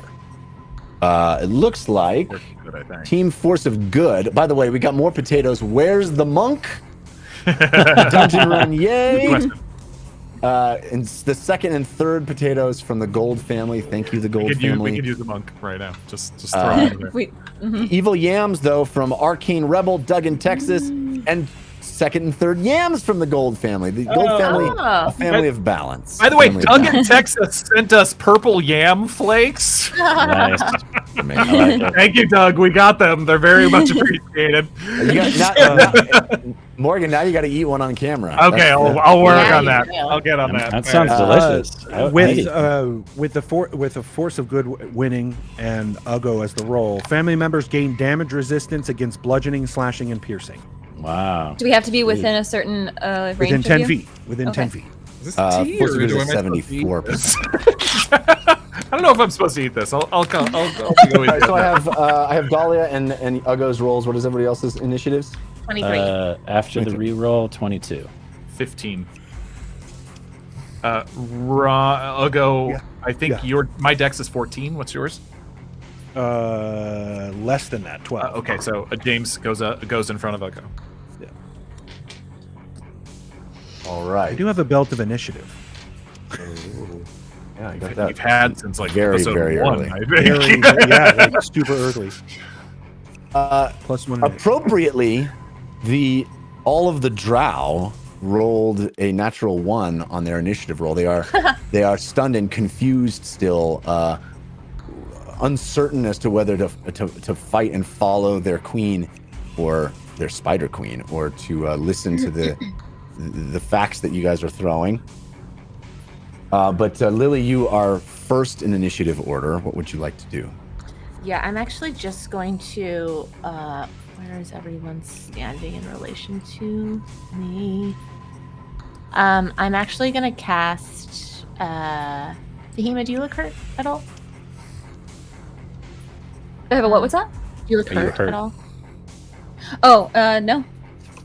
Okay, then I'm going to cast healing spirit at level 2. So it'll just be 1d6 of healing, but I'm going to cast it between Uggo and James, so presumably they both could get that. You're amazing. What was that? Sorry. Healing spirit, I'm casting it in between the two of you. You just at level 2, so it's just a d6 Step in. when you start there, but yeah, when you start your turn, you can take a d6 of healing. And then I think I'm gonna hold steady right there as we figure out what's going on. Want to hold an action or just be? Well, that was my action. Oh, was yes, casting yes, okay. healing spirit, Yes, so thank you. I don't think I can. All right, Civ, you're up. Then Lolth. Civ has James. been very quietly focusing this entire time, trying to drive the madness out of his mind. The remaining madness, not counting the new madness. He knocked a arrow into his bow, and he is taking a bead at the urn that Diptha is holding. I would like to shoot the urn and destroy it. Ooh, dude! All right. You remember what happened the last time we did that? I do. All right. I'm hoping. Jared has completely left the party. I'm hoping it does a lot of damage. Okay. So advantage, disadvantage. Let's hope it's not us. Oh God! You have advantage from Kitty Scritches, countered by Changebox. Thank you, Kitty Scritches and Changebox. Oh boy! Oh boy! Jeff, as he's rolling that, I'm just curious what Uggo was kind of looking at Yanmo there at the end. Does Yanmo seem steely in his resolve? Well, you know, all you guys were saying didn't really focus on him in particular, so he's still sort of trying to Mostly lead. looking for a response to Uggo the Brave. Definitely saw a gleam of recognition there, especially because Fahima, when she was in the Ashen Mage's lair, laid the seeds for that with him one-on-one. So he has definitely been primed to listen for that and recognizes it. So yes, there's definitely a twitch in his eye. 24 on the shot. All right, roll damage. Yes. I don't know if you want to say yes. No, yeah, I don't know if this is a necessarily good thing. Well, we'll find Hey, out soon. it's live entertainment. It's a great thing. I mean, it's gonna be entertaining. for sure. 35 points of damage to the urn. I have another shot that I'd like to take too. Yeah, take it. Yeah. You have we have 2 gold potatoes that just came in. One from Perich, and the second gold potato from Pumonkey. So thank you both Thank you. for those. Advantage, disadvantage on the second shot. You do have advantage from Goofus McDorkle, countered by Changebox. Okay. This is going to be a very short fight, everybody. The big climactic battle. 17 on the second shot. It hits the urn. Okay. So D8 plus 2d6. Ladies and Just gentlemen, a when you're a DM, you can never guess what your players are going to do. Oh, I think we could have guessed Civ was gonna shoot something. I mean, maybe. Oh. Maybe. Well, shoot something, sure. We all had a very clear idea of what happens when the urn go boom. Yeah. Another Just trying to 15 kill us points all. of Chiv's magical attempting a piercing. TPK. So that's 50 points of damage total? I don't remember what I got on the first one. 35. Yeah, and 15. So yeah, 50. All right. So from hiding, as Loth, the Spider Queen, raises her feet, her legs, these pointy, spindly appendages, rears back and starts moving forward as all of you feel the danger of battle. Ready yourselves in initiative order and start to move. Lily, as you throw down a healing spell and get ready and move into position, watching to see if this army is going to pounce, is going to attack. Yon Mo at the front.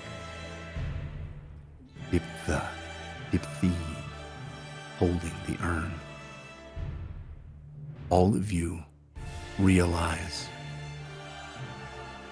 that Civ is nowhere to be seen, just as the sound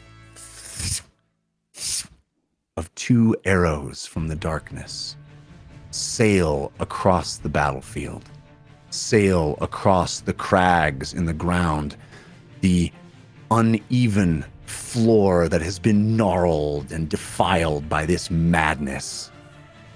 And as they impact the urn, as the sound of porcelain shattering reverberates in the same way that Loth's voice did down this endless tunnel,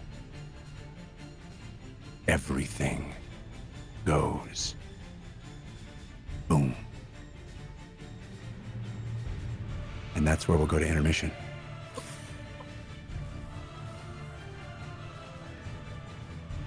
Why? What have you done, dude? Wow. Dude. Wow. Dude. I thought we were going to Yeah, you have a take little a bit sip of of a that fight. drink. Dude. All right. Dude. Boom goes the dynamite. We will see what happens with I had that. a plan. I had a plan. Yeah, On that's the all flip out side, the yep. window now. Yeah, We it's have all gone now. 2 gold potatoes, I'm one just from gonna Squishy cross out Tofu, the other from everything. Sonic the Hodgepodge, and an evil yam from Mom of Goblins. Thank you Thank all you, for everybody. those.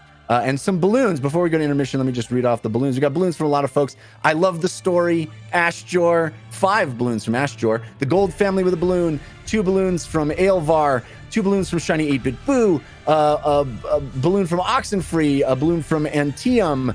Squid Bomb Tentacle Pants with a balloon. Labradork with 2 balloons. Reneg 921. The Cedar Mantis. A jar full of bees. And Okie KP. Thank you all for those balloons. We'll see what happens when we return from intermission.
And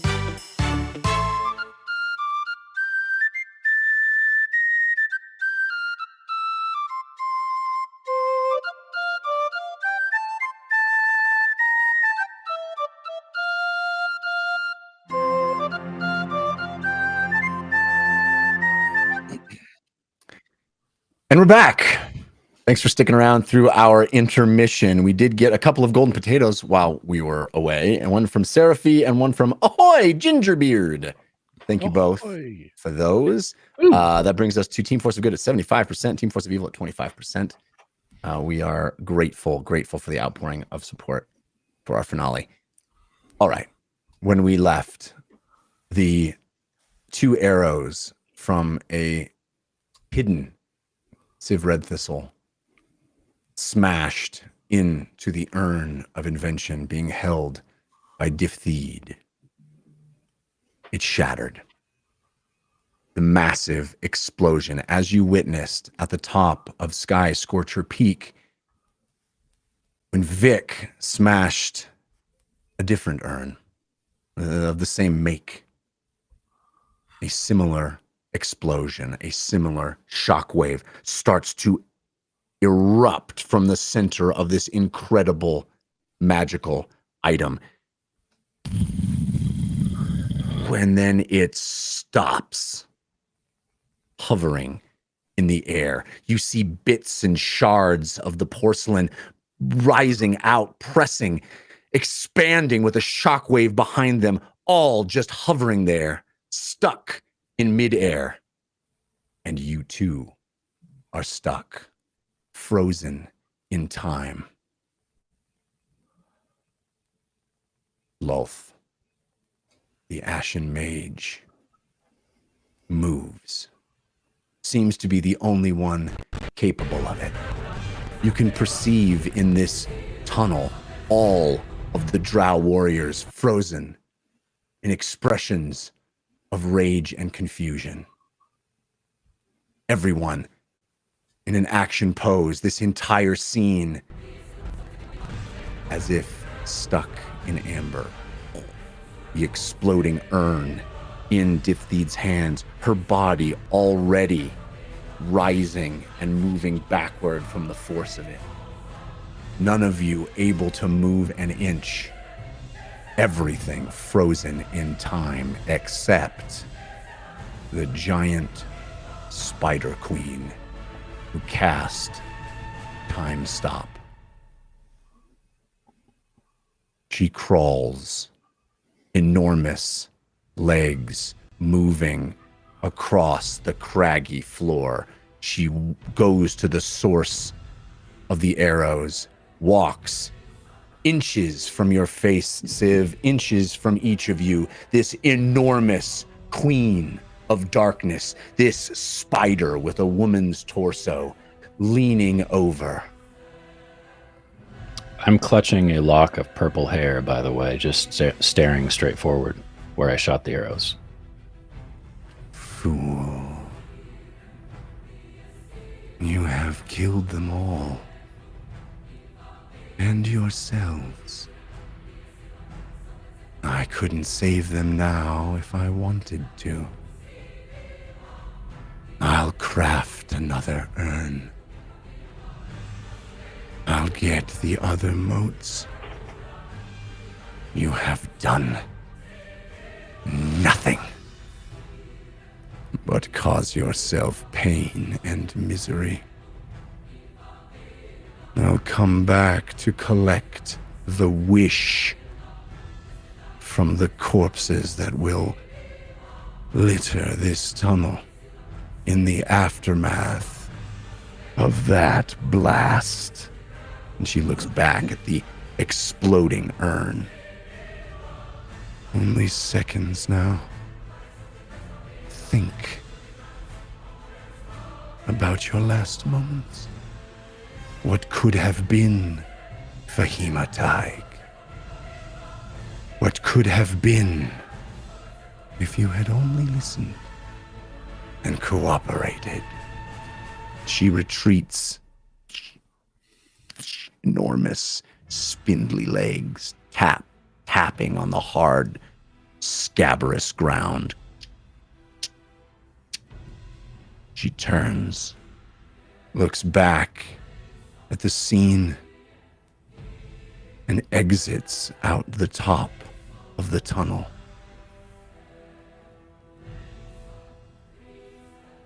A second passes. Another. And then, when she's 1,000 feet away or more, perhaps teleported, everything goes in motion once again. The explosion radiates outward, the shockwave reflecting, bouncing off the walls. All of the drow's bodies lifted up and back. Feed lifted up and back, just as you saw on Sky Scorcher Peak. The immense power held inside the urn of invention, unleashed, expanding, exploding, the blast cascading all around you, vaporizing bodies, throwing them against the wall. Everyone inside carried away on the force of the blast, and the 5 of you are no different. Each of you thrown backwards by the intensity of it, backwards into the gaping maw of the rift, back through, back into the madness. You tumble, the front of you feeling the intensity, the energy, the force blasting, tearing, ripping at your flesh, at your mind, which has been brought back into the realm of madness, the void, the far realm, the abyss that you just escaped from. James, as a demon lord, you close your wings, try to protect yourself against the intensity of it, against the force of the blast. You tumble into the place where you belong, the place as a demon lord that you felt the most comfortable. But now you feel only pain, agony, everything is black. You are in the madness. The rest of you tumble, adrift, completely thrown off your balance, completely engulfed in the madness that is the rift. You are back inside it. Everyone, roll me a wisdom saving throw, please. Do I need to roll a wisdom save? No, not you, James. Plus Civ, you have 2, advantage all from of you. Holly Put the Kettle On, countered by Grim Faded. Dolly, you have advantage by A.G. McLeod, countered by Grim Faded. Ugo, you have advantage from Z-Man 9018, countered by Changebox. Lily, you have advantage from Vanderslice. Thank you. So I rolled above a 15, which means I have to roll a wisdom saving throw for my wisdom saving throw. That's correct. I also have to do that as well. All right. Dolly, you have advantage from Jim-Witted. And Ugo, you have advantage from Adrian X, countered by Changebox. So we just need to succeed a DC 15 wisdom saving throw to keep the old roll? Correct. Okay. I succeeded great. with a 21. And you take a D8 of damage. Yeah, take a D8. Wait, so I saved on my wisdom saving throw. Does that mean I You can still have to keep take your a roll. sip of the... But you Do I still take take the a sip? damage. You still take a sip. You take a D8 no matter what. Took 5. All of you also take 11 points of force damage. Do we still have the temporary HP from Lily, or did that run out? No, that should still be there. Okay. If you hadn't gotten it. Mine was obliterated Mine's long gone. ago, Yeah. but yes, if you've got it, it should still be there. Yeah. All right. Did anybody fail their wisdom save in the madness? Yep. No, I got over 20. I did. Okay. So I'll be on my 4th level of madness You now. guys got +2, right? Yep. You took the +2? Yep. Cool. I also have resilience, and it's not doing much. All right. Where is it? Okay, so madness, everybody, madness. We're back in the madness.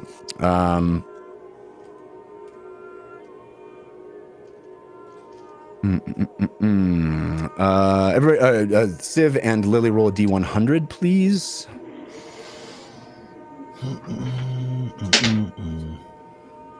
36. 36. Roll a d4. Lily? I got 56. Is that 56. The madness has caused you to forget something once important to you. Choose a skill you are proficient in, and you are no longer proficient in it. Oh man. okay? Wow. 1 on a d4. You become lumpy and weak. You reduce your athletics, acrobatics, stealth, and sleight of hand rolls by 1. Wow. Okay. Permanently. Acrobatics and what else? Stealth. Athletics, acrobatics, stealth, and sleight of hand. Okay.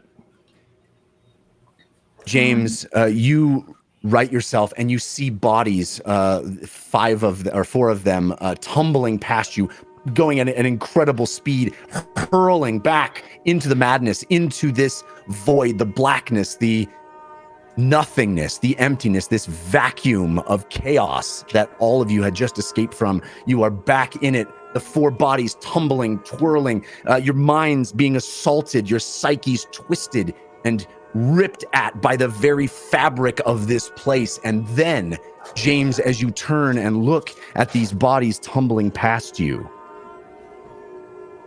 hands, dark and shadowy, enormous, appear out of the center of nothing and grasp on to the bodies as they literally catching them as they fly through this empty void. Boom, boom, boom, boom.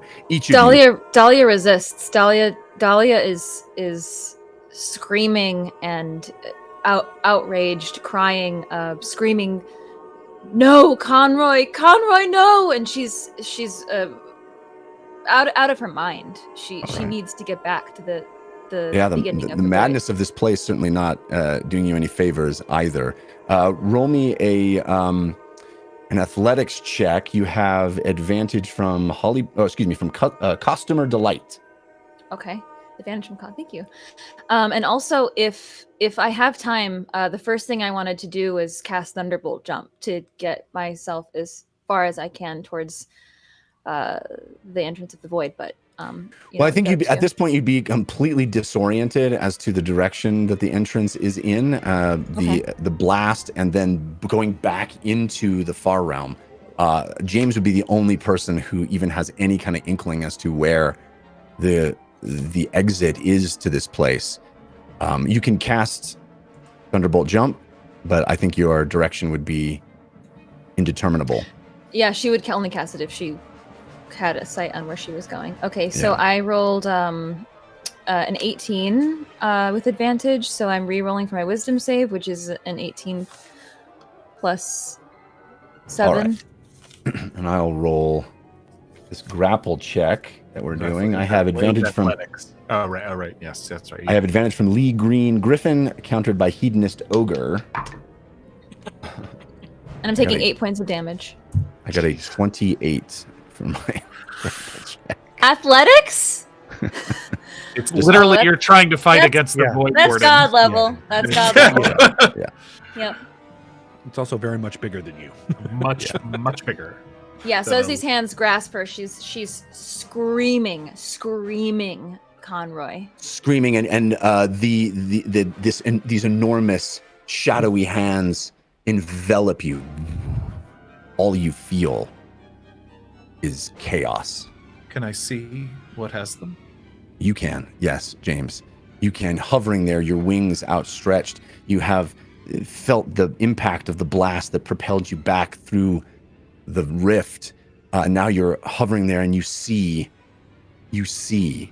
this enormous shape, this body, this form, this black nebulous figure that looks like you're staring into the cosmos itself.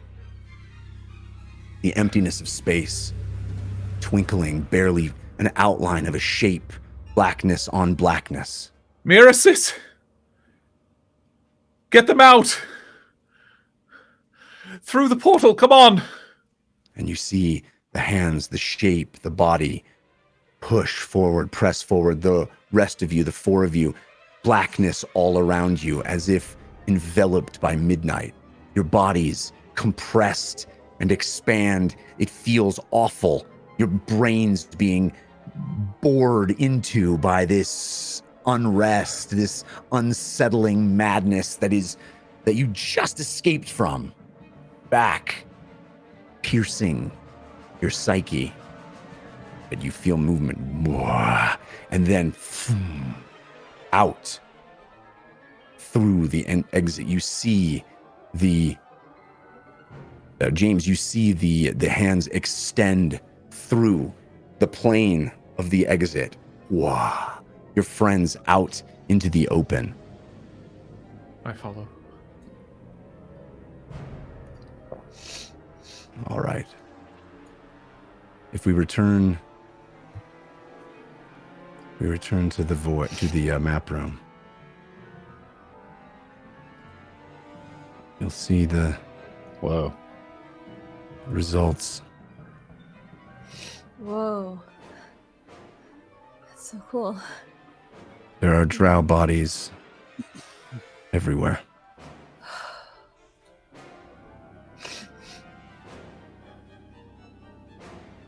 It looks like a massive impact point at the center. Right here, where Diptheed was standing. Nothing exists. A whole blackened soot, an impact point. And all around you, as the hands open up and drop you onto the craggy surface once again. All of you disoriented, in pain, in agony, death and destruction all around you. Broken bits of porcelain glimmering on the ground, recalling how you saw them in the shade, in the shadow of Sky Scorcher Peak. Those blue glints of shattered urn. And then you hear movement all around you, crawling manifestations of the last thing the urn had been used for. Spiders everywhere, all around, creeping and crawling, appearing out as if out of nowhere, large. Does Dahlia / Fahima have eyes on Conroy? There is a form on the ground far from you at the other end of this tunnel. Is it this man I see here? At the bottom there. You recall Conroy was completely enshrouded in webbing. That webbing has been mostly blasted away. You see tendrils of it hanging from this form that is lying on the ground, not moving. So upon seeing that, Dahlia stumbles out and looks at the bodies in the room and the spiders that are calling out and lets out a guttural scream and casts reverse gravity and lifts everything in front of her in a 50-foot radius cube all the way up 100 feet and runs as fast as she can to Conroy's body. Bodies are rising off the ground. Spiders are rising off the ground. Bits of detritus, debris, rock, and soot rising off the ground. Fahima, Dahlia, this blue half-elf with a hole in her chest, radiating, glowing, burning brightly, running forward as the rest of the room rises, defying gravity in front of her, bits of rock and spider, bodies and limbs. She runs forward through it as they all rise before her, getting to the very back of this room. But she's purposefully, actually, I think I have some meta magic for that. I do. Let's see. You have to walk through your own reverse gravity, just so you know. Okay. Well, the intention is she's not targeting Conroy. So the 50-foot radius Yeah, she's gonna go around. So it's the square in front of Conroy, basically. Yeah. Okay. So Okay. it Does would it be cover edge to all of edge? this, right? Yeah. 50 feet is. If it covers edge to edge, No, it doesn't. It doesn't. You can leave Conroy out of it. It might cover us, but I mean that tracks. Yeah. yeah, as long as I can get over to the side and around the reverse gravity to Conroy, that's what I'm doing. You'd have to walk quite a long way. You can move yourself though. Yeah, she's running it, and this is an act of pure emotion and reaction, so it might be sloppy. Not a lot of thought has gone into this. It's just she's channeling this inherent power inside of her of the blue elves, of the sky children, and she runs to him. All right. You find him. He is bleeding. His body is twisted in an awkward position, and that webbing that was all around his body is torn and ripped, shredded by the force of the blast. It looks like perhaps were that webbing not there, he would have taken an even bigger amount of damage. She But he starts looks to unconscious.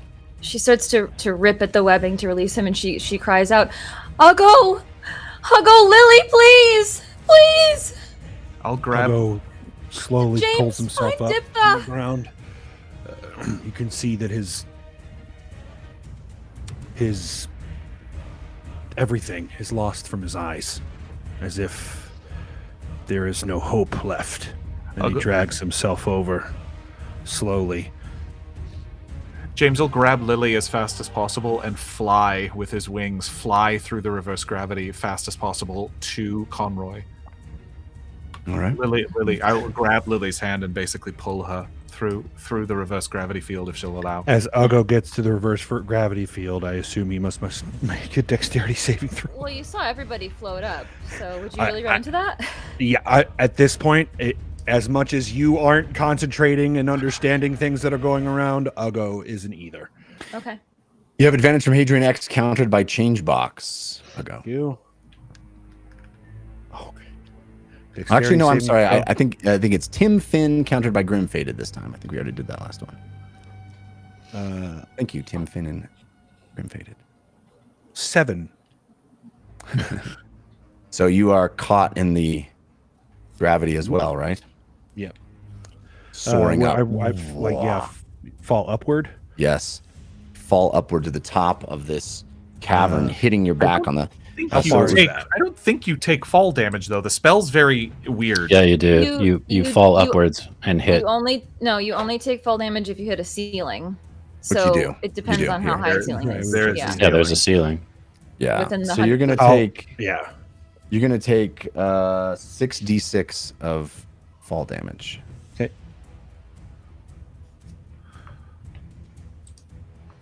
And Meep is there too. I just wanted to say that Alright. too. Meep is crying out next to. James, you can move yourself if you want to. Yeah, James grabs Lily and flies towards Fahima. When we get there, Lily will. She's still a little bit reeling from the madness, and she took more effects of that. But immediately will do. Put her hands on Conroy and do cure wounds at 3rd levels. So 18 points of healing. All right. Ugo takes 20 points of bludgeoning, but since the half damage from bludgeoning is up from the aura, he only takes 10. Nice. So Ugo, you fly to the ceiling, wham, slam yourself into this craggy rock at the top of this cavern, pinned to the ceiling. Fahima, I need to get down from here. I'll fly up and grab you. I mean, James is very weak. So very awkwardly, I think James will try to grab you and fly you out of the cylinder. And All right. then as soon as we're out of the cylinder, it'll be like, yeah. All right. I mean, it's like picking somebody up, but pulling down on them, right? Is the And then situation. Yeah, and then as soon as we exit the cylinder, it'll be like, yeah. The reverse. Yeah. Yeah. You pull as hard as you can, and then whoa, it's stuck. You got to catch him. Actually, roll me a strength check. You have advantage from Hadrian X countered by change box.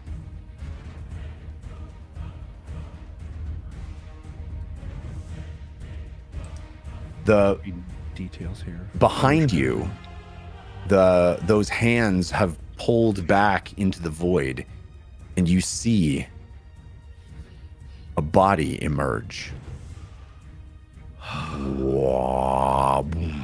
This form, enormous, 100 feet tall, but black as night. Formless almost. It is a body, but it like staring into it is like looking into nothingness, like staring into a telescope into the darkness of night. It seems to go on forever. But it stands there, silently, solemnly, amidst all of this carnage.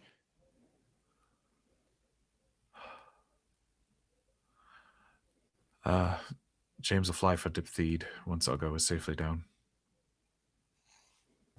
Conador comes.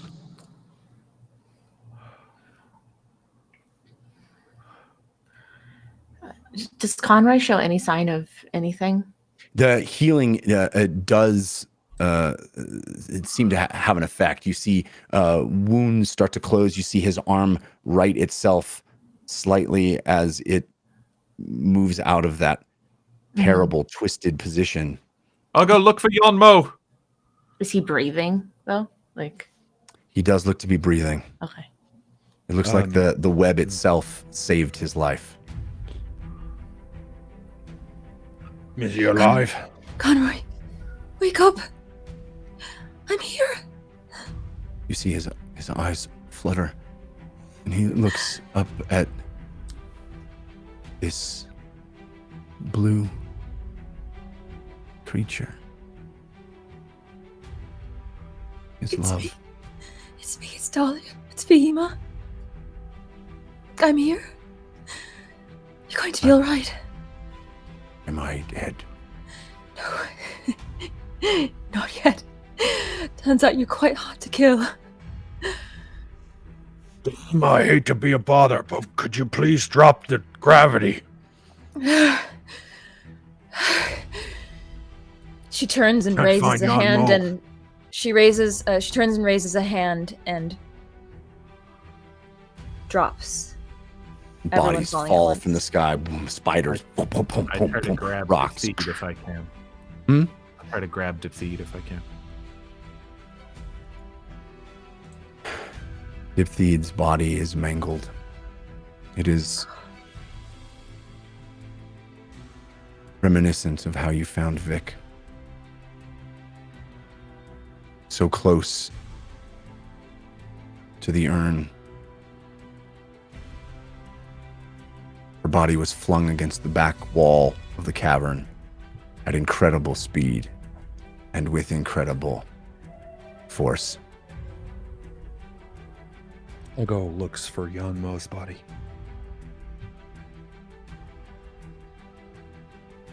It is there as well. Check him to see if he is breathing or unconscious, or giving him one hit point from his lay on hands. Casting lay on hands. 1 point. 1 hit point.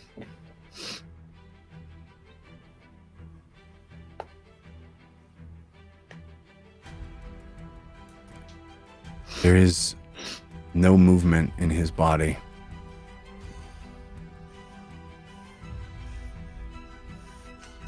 Uggo searches his body. He's looking for a tiny crustacean hammer. Well, investigation check. You have advantage from Gateway Guy countered by Grim Faded.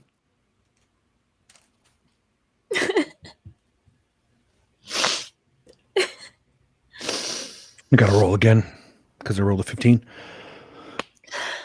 Wisdom saving throw was a 17. It passes. So investigation is an 18. You pull a tiny hammer out of his pocket, and you see it has been carved rather crudely.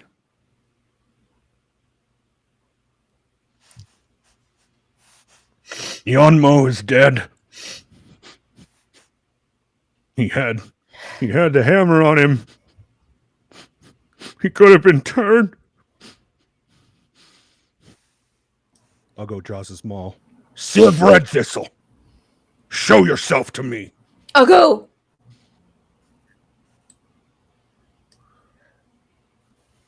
I'm out, coward.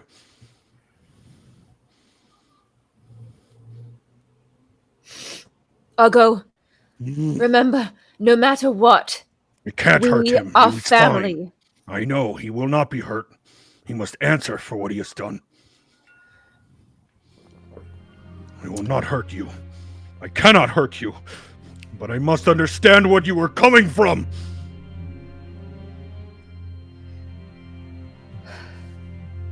There's no response.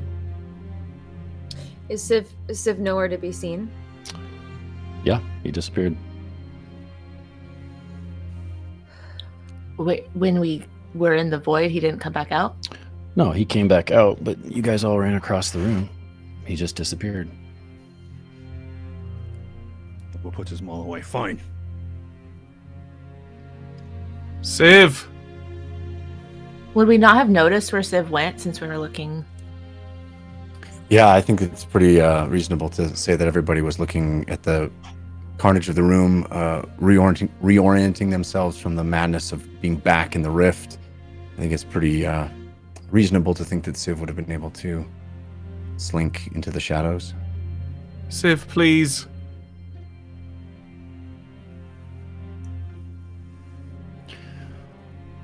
Civ is off in a corner in the darkness, and he's going to reach into the bag of holding, and he's contemplating between the Godslayer blade and the moat. Civ, That's what he's please. currently doing. He does not respond. Do I see him? Jeff. Algo begins looking around the room to see if Civ is anywhere around. All right, roll a perception check against Civ's stealth. Civ, you have advantage from Jim-witted, countered by Grim-fated, and Uggo, you have advantage from I Still Ship Lily and Uggo. Thank you for the advantage. Nat 20, but I have to roll it again. I rolled a 2 and a 20. And nat 20 the second roll. Well, I got a I natural. don't know if that's going to be enough even. Natural 19, so Yeah. that's a 28 with my negative Yeah. 1. Even with that, my perception or my investigation is a 23. Civ, you're taking the D8 of damage, right? from Oh, all yeah, this? for sure. All right, so Uggo, you do not see Civ. What you do see is this enormous being of nothingness, this amorphous blackness that hovers at the entrance, observing all of you. James takes out his book of shadows and starts writing in the page to Civ. I can't see him, but I know Not he's either. But I know he's there.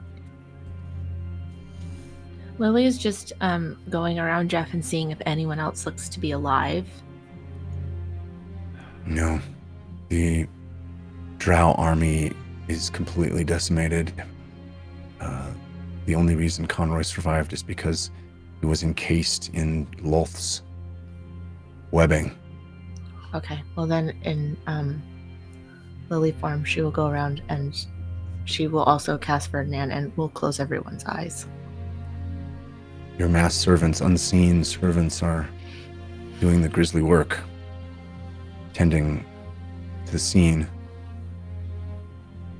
Bahima, Conroy, shifts in your arms and looks up at you. A dream. This must be a dream. Sorry to say it's not. How are you here? How are you? Dahlia. Araban told me the secret of who I am, and in order to get it, I had to make a sacrifice, and the people you see here are my family now, and they used the wish to bring me back. I never wanted you to have to do that. I never wanted you to have to sacrifice anything.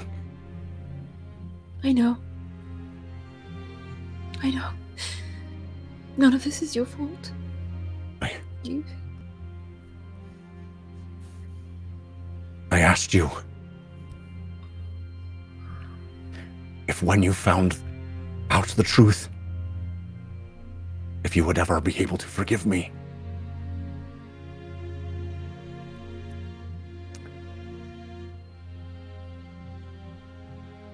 I am sorry. There's nothing to be sorry for. The only thing to be sorry for is perhaps thinking a little bit more before you made that wish, but turns out all of us seem to fall to our own emotions sometimes, as we've seen tonight. And we can't always have the foresight to make the best decisions, and sometimes the burden is too great, so you taking on the burden of raising me the way you did, I could never repay you for that. And I'm so glad you're alive. I don't know what I would do without you. I never wanted to come back to this horrible place. He looks around, and then he rolls to his side painfully. And he extends his arm in the dirt. He traces an arch. And then a second beneath it. And then a tear shape in the center of the second arch. Ugo drops to his knees. Tear shape like the tears he shed in this very place.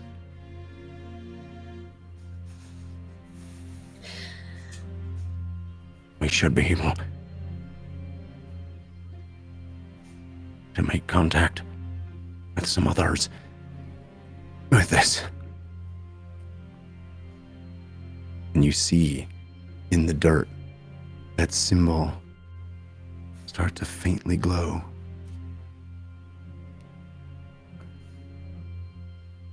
Like the very beginning of a candle in the darkness. The outline glowing orange and gold.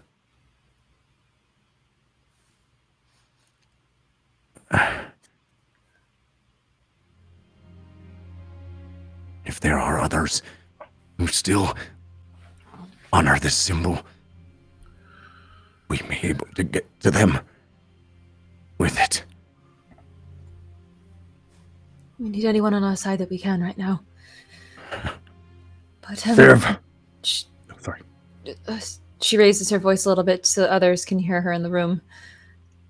Actually, before I say this really quickly, Jeff, the numbers of the Drow army that we saw here, did Fahima see more than this in the Ashen Mage's lair? Yes. Okay. The drop in the bucket. Okay, so she says, "This isn't the last of the Drow. This is a loss. A grave loss.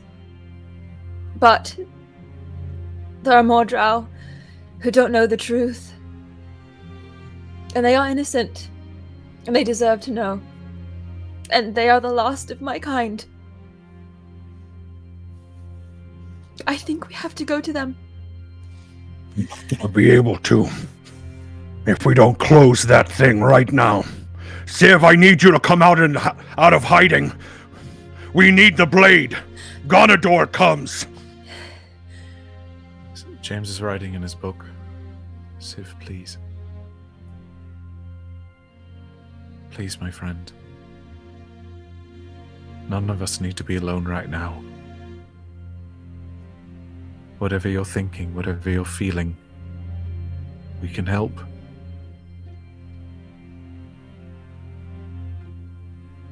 This is ugly business. Please.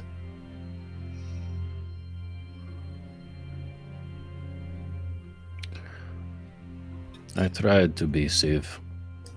He was a joke. He was a dream.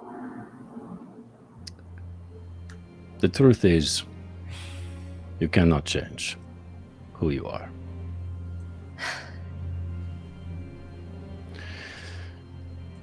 Civ's gonna get up and open the bag of holding and pull out the mote and put it in front of the Void Warden.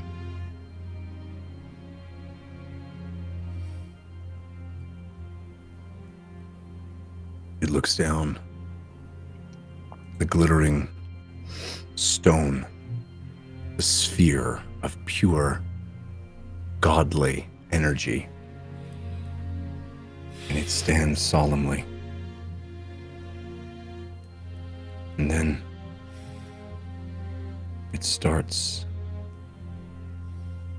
to shift. Something stirring deep inside it. Something strange and painful. Being pulled from down below up to the surface. The swirling blackness on blackness that you have seen time and time again, James, moving at a speed and a frenzy that you are not used to. And then,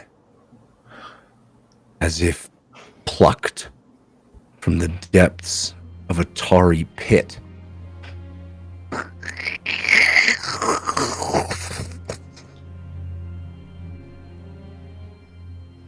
mote emerges from inside the Void Warden as well. Why? What? It levitates in the air in front of her, misshapen, darkened, rotting. We need you. We need you. If Gonador comes, as you've said, we need you. Nereus, please. I am free.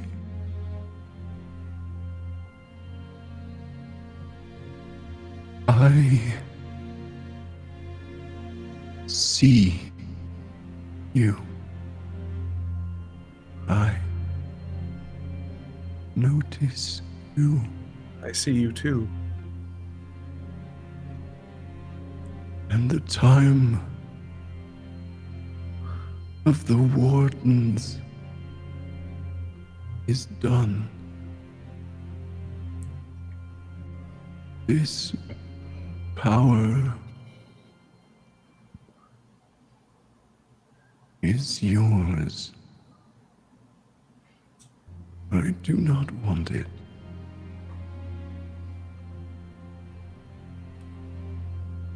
No. It's not that easy. Take it, or Gonador surely will. We don't know how to use it against Gonador. Hide it until you do. It is pure potential. And what will become of you? Ah, my child. My child's child. Yes. so beautiful.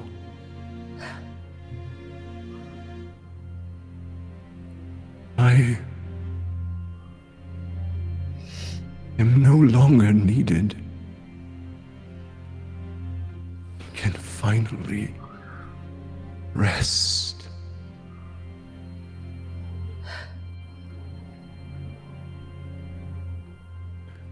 I see you, child. You are a wish come true.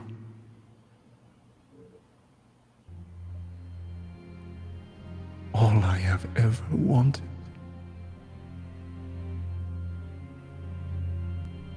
Is to see you thriving and at peace.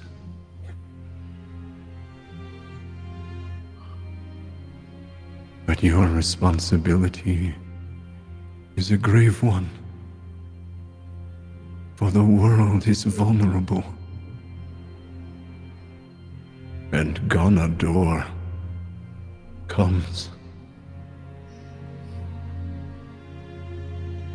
Run. Leave. Can we close it? Can we close the rift? Perhaps.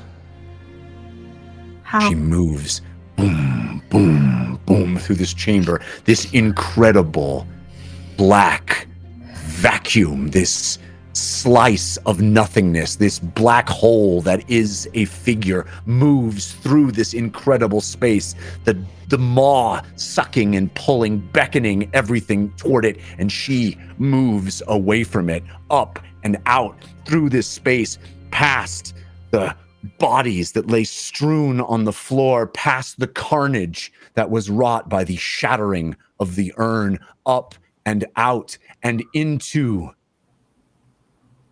the green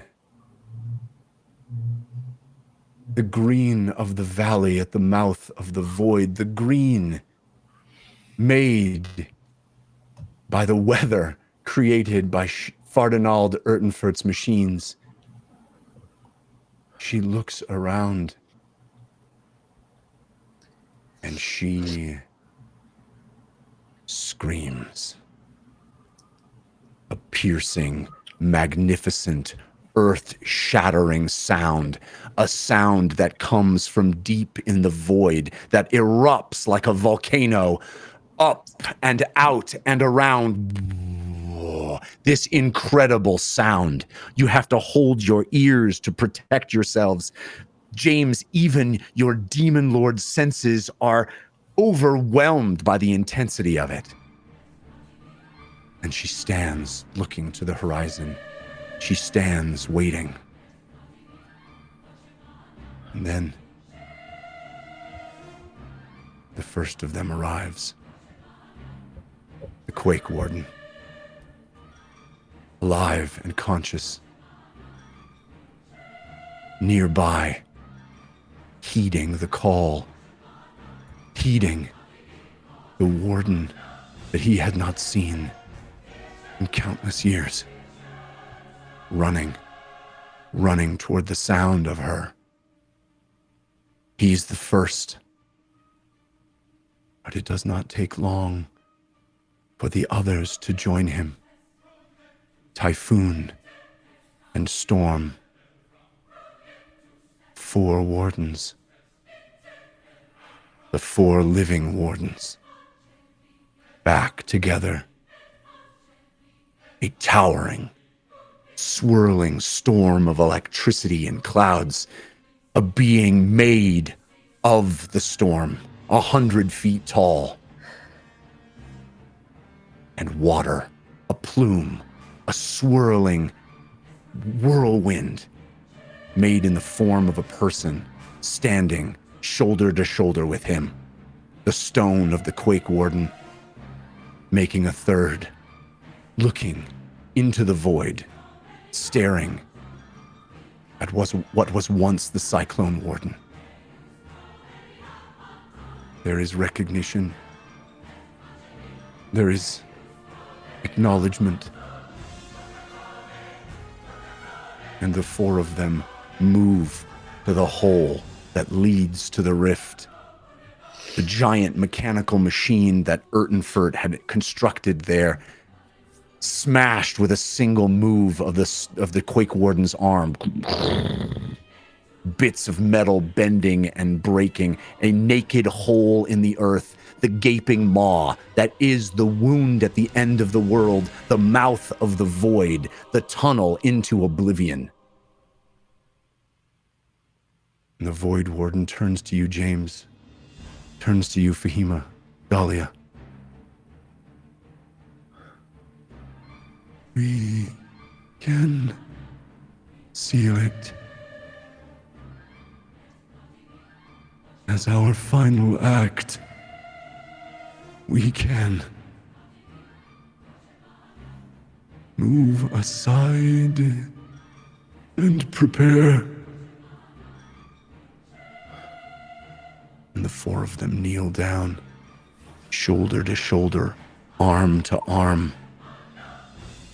The Void Warden placing her hand as black as night, an infinite midnight inside an appendage. She places it on the surface, covering the hole with massive hands. A second, like a blanket of water, comes over the top. And then the crackling electricity of a third hand, covering the hole, bracing it, ensuring that no crevice or crack is left uncovered. And then Quake, with every last bit of himself, turns to you, turns to Civ Redthistle, nods, places his hand on top of the others, closes his eyes, and turns all four of them to stone. Oh, massive outpouring of energy. 100-foot tall statues sealing the entrance to the mouth of the void. Forever still, forever sentry, forever protecting.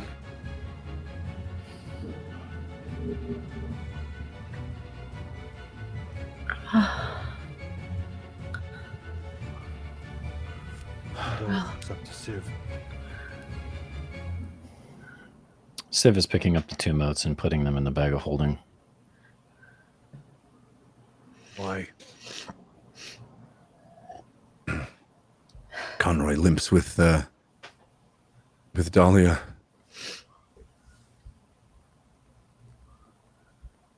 Dave, the wardens are no more. The protectors of Aina are gone.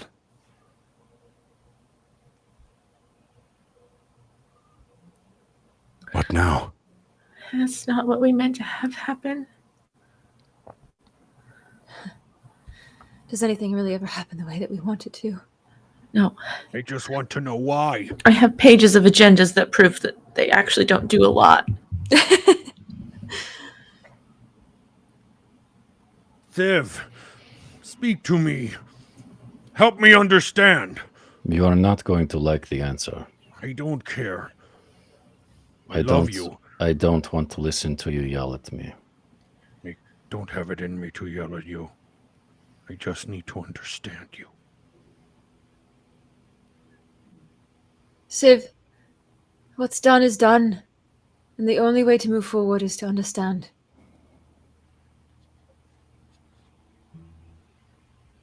I did it for her.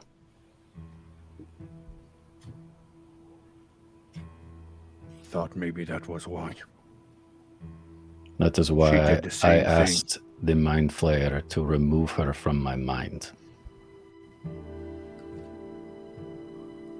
You think Vic would have wanted this? It's that what why? she did. For us. And I am doing it for all of Ein.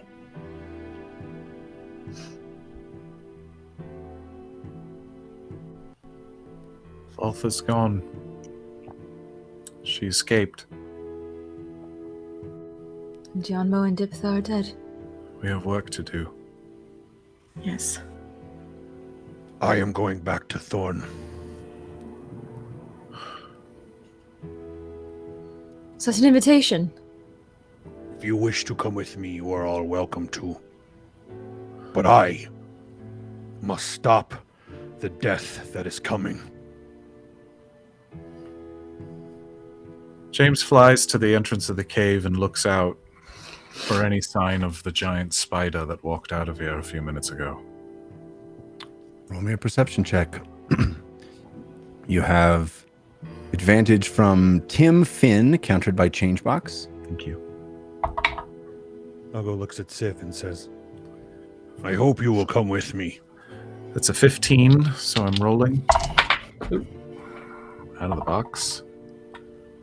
I'll tell you, we got some potatoes and yams. We got a potato from Corsol, the second one from Praetorian, a golden potato from Mobo Herder.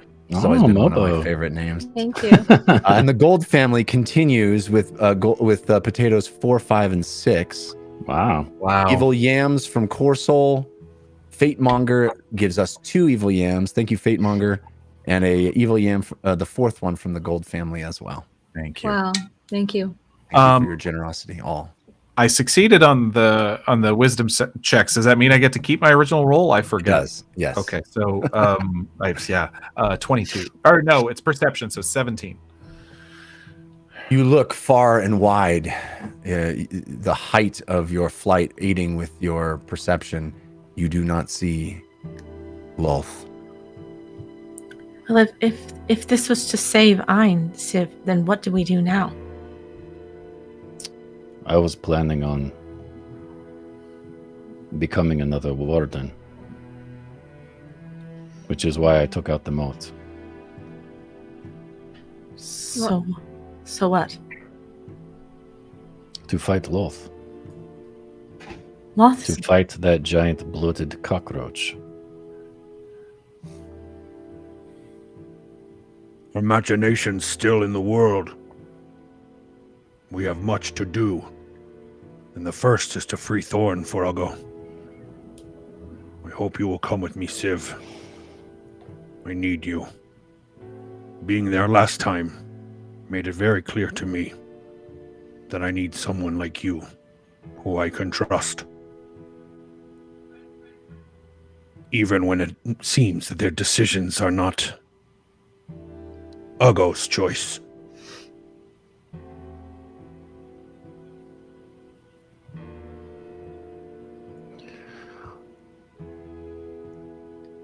I'm not sure what to say. What to say now? What do you want to do, Sivrak? I did not think I would live, to be honest. You thought that would kill us all? Perhaps. And you still did it? Yes. Why? Because I thought it would kill her. But it didn't. You're And right. it almost killed all of us. You're right. It was a risk I was willing to take.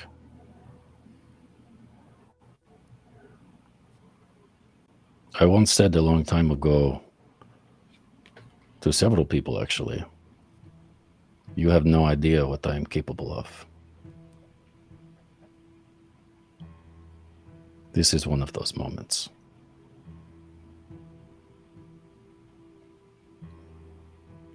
So the times that you've been upset about people making decisions without you seems like a bit of projection.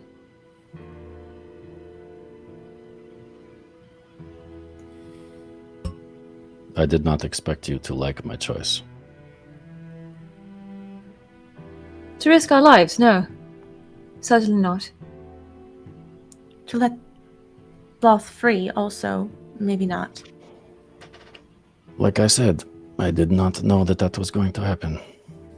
I did not know that she was going to stop time. You've seen her do it many She's times. done it before. She used the motes to turn into a god. She needed the motes to stop time. She used them to become a god.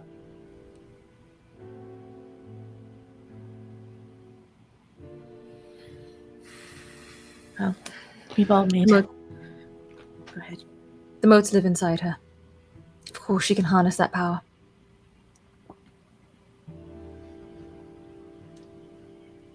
I it's hard to justify continuing on with you, Civ.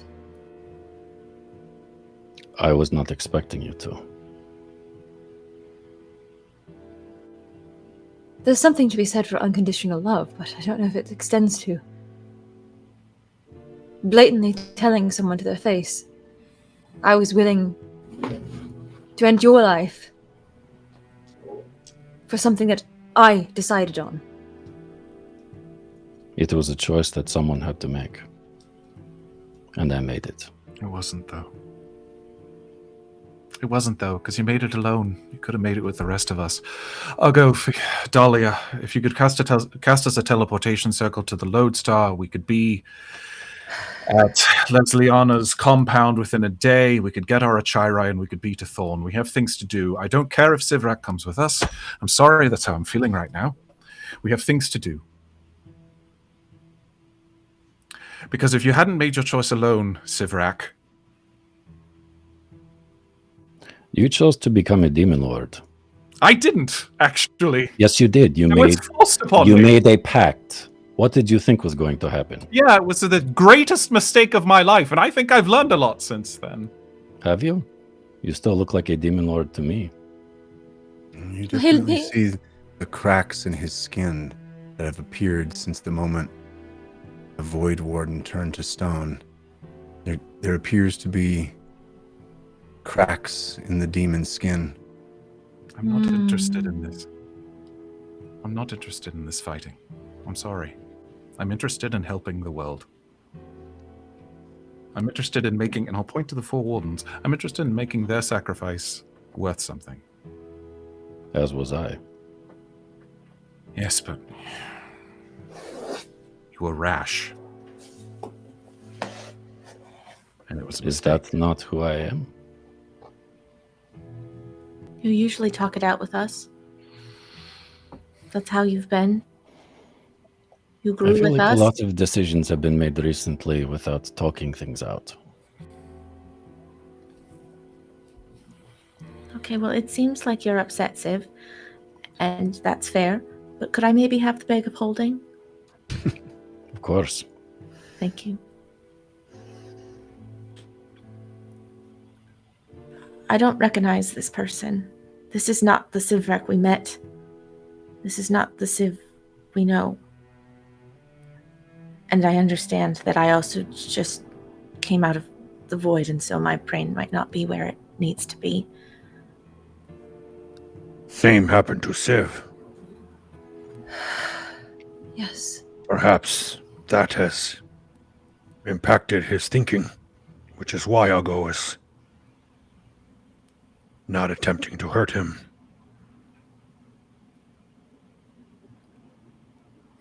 Yes. I Well, am so angry at you, Civ, but I also understand why you made the choice you made. Yes. I agree. I just wish you had talked to us first. Yes. I think that that's a fair point because I think all of us would say, if faced with a choice, we would all sacrifice ourselves for the greater good of the world. And, Civ made that decision for all of us, which doesn't feel good. Had it worked, it might have saved the world. But as we know, things never go as planned with the Heroes of Bingle. And so, we must continue on and keep trying. Mm-hmm. Ogo thinks this is an inflection point. Now we will see what happens next. And Ugo, as you say that, you see behind you Conroy again, holding himself, barely able to stand. He uses the toe of his boot to etch that same symbol into the ground once again. Here, above the tunnel, outside madness. That same symbol. An arch, a second arch, and a crudely drawn teardrop shape. And as all of you stand there debating, arguing, discussing, this injured, barely breathing figure of Conroy Tighe stares at the symbol as it starts to glow. The symbol you saw Claudiette Mormthallow use on the deck of the Tardy Plunder. A symbol you saw on the neck of the clothing that Torvald the Timid wore. And in that spot, on that symbol, a silvery wisp starts to trace an oval shape in the air above the ground.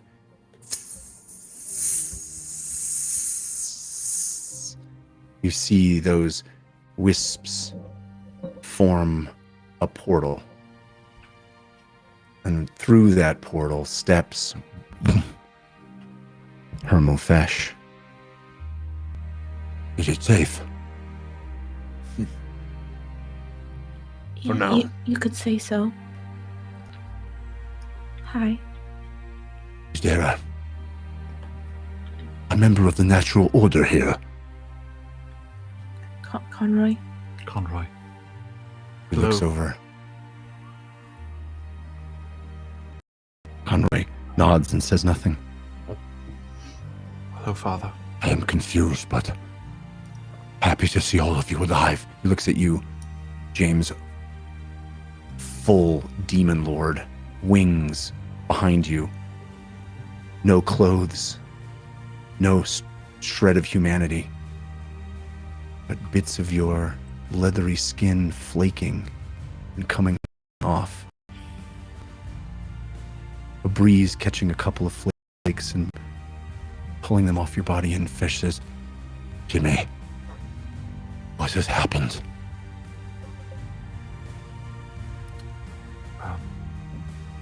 Lulth has escaped. The entrance to the far realm is closed. The wardens have sacrificed themselves in order to make it so.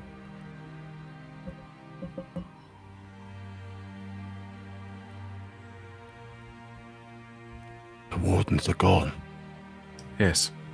We have 2 of their moats, but Lulth has 3. The Ashen Mage used them to ascend, I guess. Oh.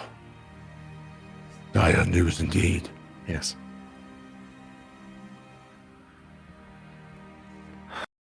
Torvald and I have been working with all the information that you gave us.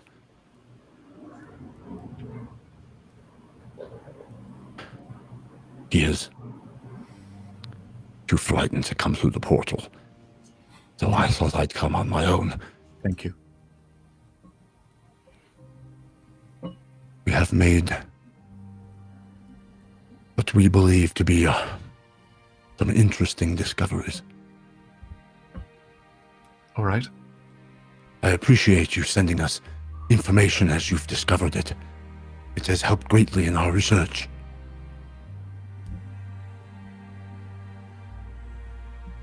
It's James. We and Ayn are on our own now.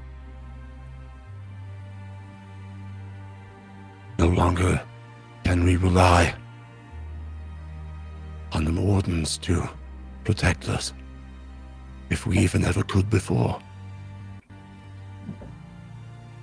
We must take our destiny into our own hands.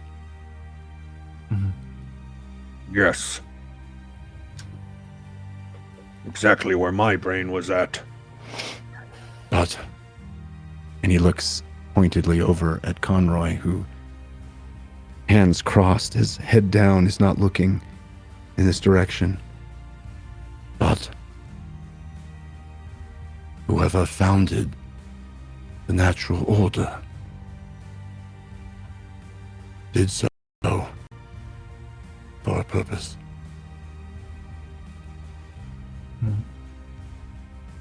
To save the Blue Elves and return them to this world. We know now that some of the Blue Elves were pulled down. Some rose into the sky. Yes. But a great many others, it seems, escaped elsewhere. Onivrius's divine act broke the natural order of the universe. And some of those blue elves, some of those magical creatures, were propelled beyond,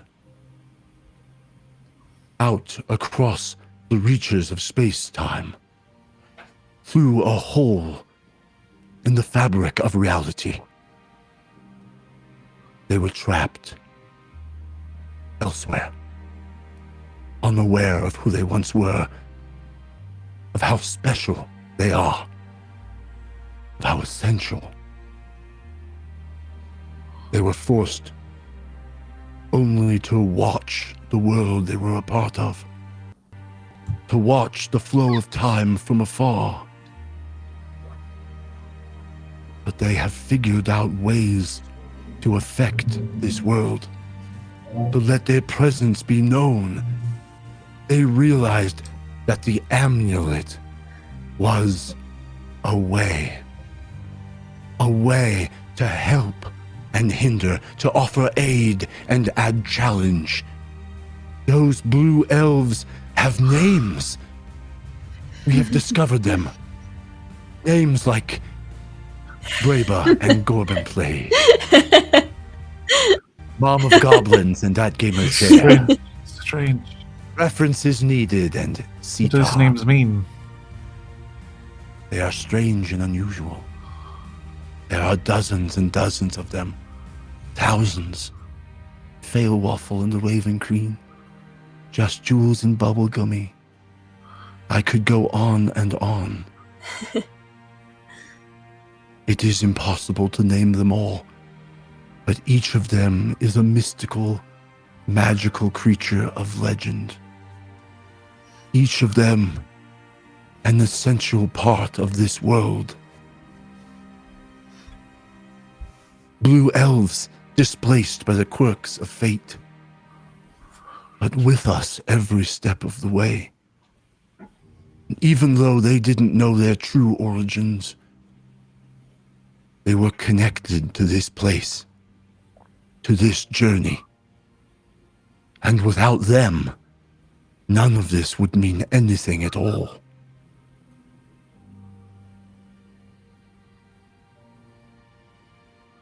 But I fear that now that this warden quest is done, now that you know the fate of the wardens and you must inherit their burden as your own,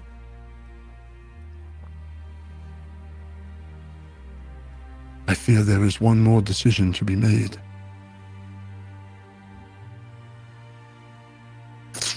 Went through the portal. Torvald the Timid emerges. Is it safe? Yes. I will keep you safe, friend.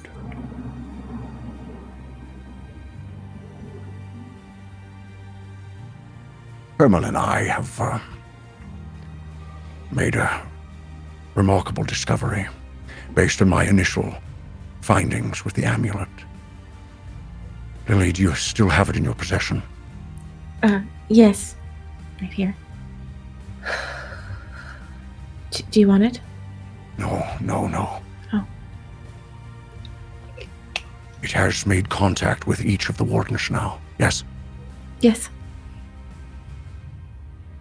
And it still sits there, waiting. I think so. To be fair, I took some levels of madness, so it's potentially that I'm seeing something that's not actually there. Is there unrest in your group? A little bit, yeah. Well, then I fear your next decision might be a very difficult one. Indeed. Okay. And with that, the amulet flashes and blinks twice. And all of you are transported.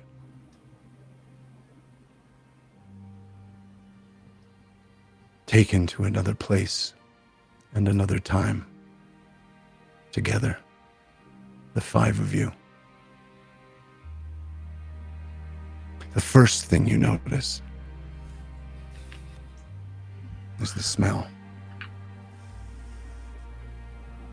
A familiar smell of dirt and grime mixed with the fresh blooms of spring.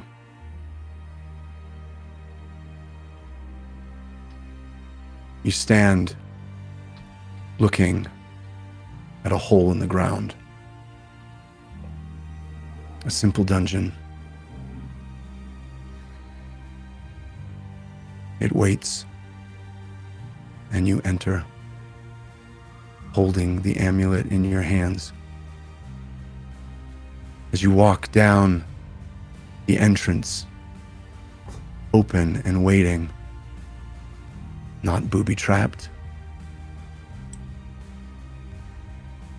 Kobolds scurry away at the sound of your footsteps. The dungeon full of life and activity. But you know your destination.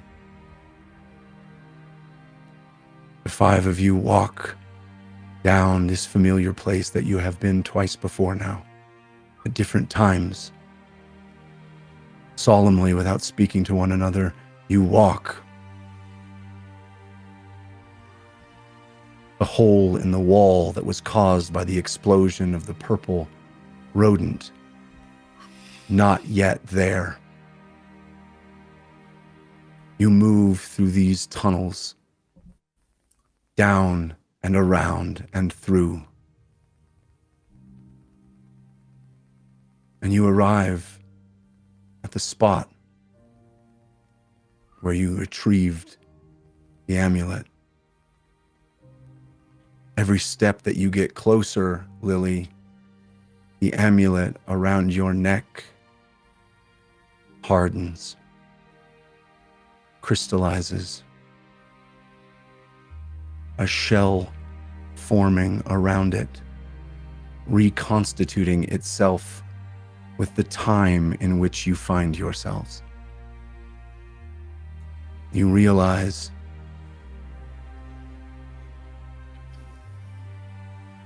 you are there before any of it started. Before Filt Le Conservaza scouted this place.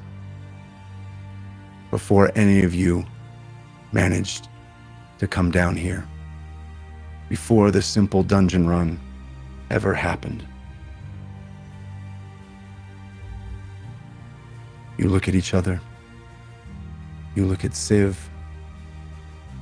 And you realize that your decision is whether to leave the amulet for yourselves to discover. Whether to allow this all to have happened at all. And as you look, contemplating that decision, trying to decide whether it was all worth it, that's where we will end our story.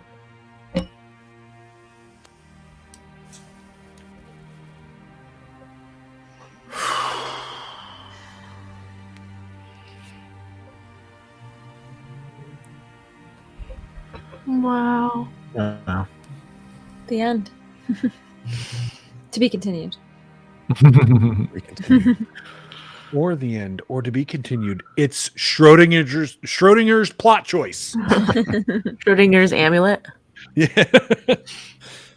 Mm. Wow, the Watchers as blue elves. Yeah. Have they Oh known my that? God, yeah. I don't think so. Oh. Okay. Well, I know they had a didn't secret know if room with they- the Watchers. I thought maybe we didn't know that. They and have a everybody lot of did. info that we don't. I think they Wow. sensed it, how essential they are to us. Mhm. Wow. Well, we did get some potatoes in that last section. Drew from IT and Core Soul with the second and third potatoes. Also balloons from Drama Piranha. Grasp My Hand, give us 2 balloons. That's a crap. and one blue elf gave us. One blue elf. Thank you. Thank you. Thank you, everybody. Thank you. Oh, wow. So there we are. Back in the cave. The end, or the end for now, Or the beginning. or the beginning. Season Uncertain, 2. I think. It is a Season much 2, we just do the story again. Just different people. It's the Correct. same story, just different Yeah. people. Correct. A much more uncertain and melancholy end than I thought we would have, but there you go. I thought it was interesting and unexpected. Yeah, absolutely. Yeah. Interesting Yeah. choices all. Mm-hmm. I hope that was satisfying to some, and hopefully someday we will meet these characters again. But hopefully that feels like a proper stopping point for our Heroes of Bingle. Indeed. Yeah, it does. It was incredible. Yeah. Thank you, Jeff, for your Jeff. story. Thank you, Jeff. Thank you, guys. Okay, we have business we need to do. There's a few things for the end of the show, but first, we do need to give shout outs. So let's change the mood before we change the mood. We have some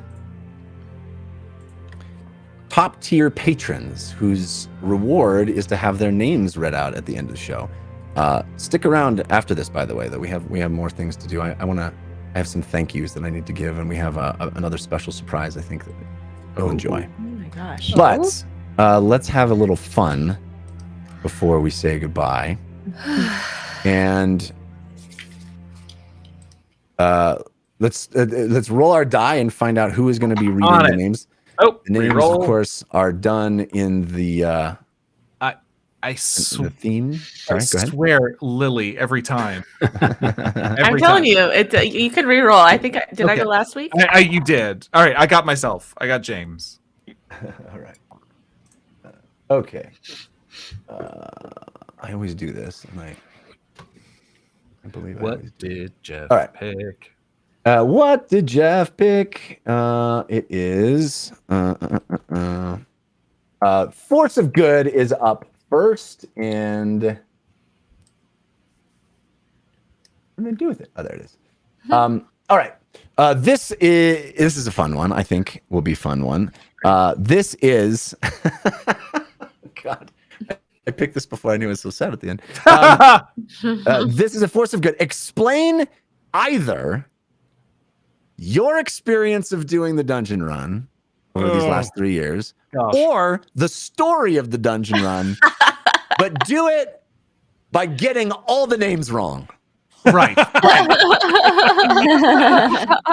All right. So You're it's the right guy for this. started as a simple Bob Harris, where Correct. Seven adventurers entered into a cave. They were led by this guy named Sloppy Goat's Bakery, and that Sloppy Goats immediately got killed. And they but at the end of this cave, they found this just jewels encased in it was just a jewel encased in more jewels, actually, but it was a special jewel. And the 7 of them went to an inn where they met with this person named Lesbian Wolf, and Lesbian Wolf was like, I know this guy named Digital Realm who could totally help you with this. Oh gosh, there's kobolds. Jump through that portal, and whoops, Lesbian Wolf got cut in half. Whoa, I got a problem with this already. Lesbian Wolf doesn't come till way later in the No, how dare you? Very true. I am dead on for this. I'm dead on for this. They jumped through the portal, and Digital Realm was like, yes, I'm Digital Realm. Welcome, blah, blah, blah. I'm a member of the Hadrian X. It'll be great. Anyway, you need to go up to the sky where there's these things called Wilbro Juniors.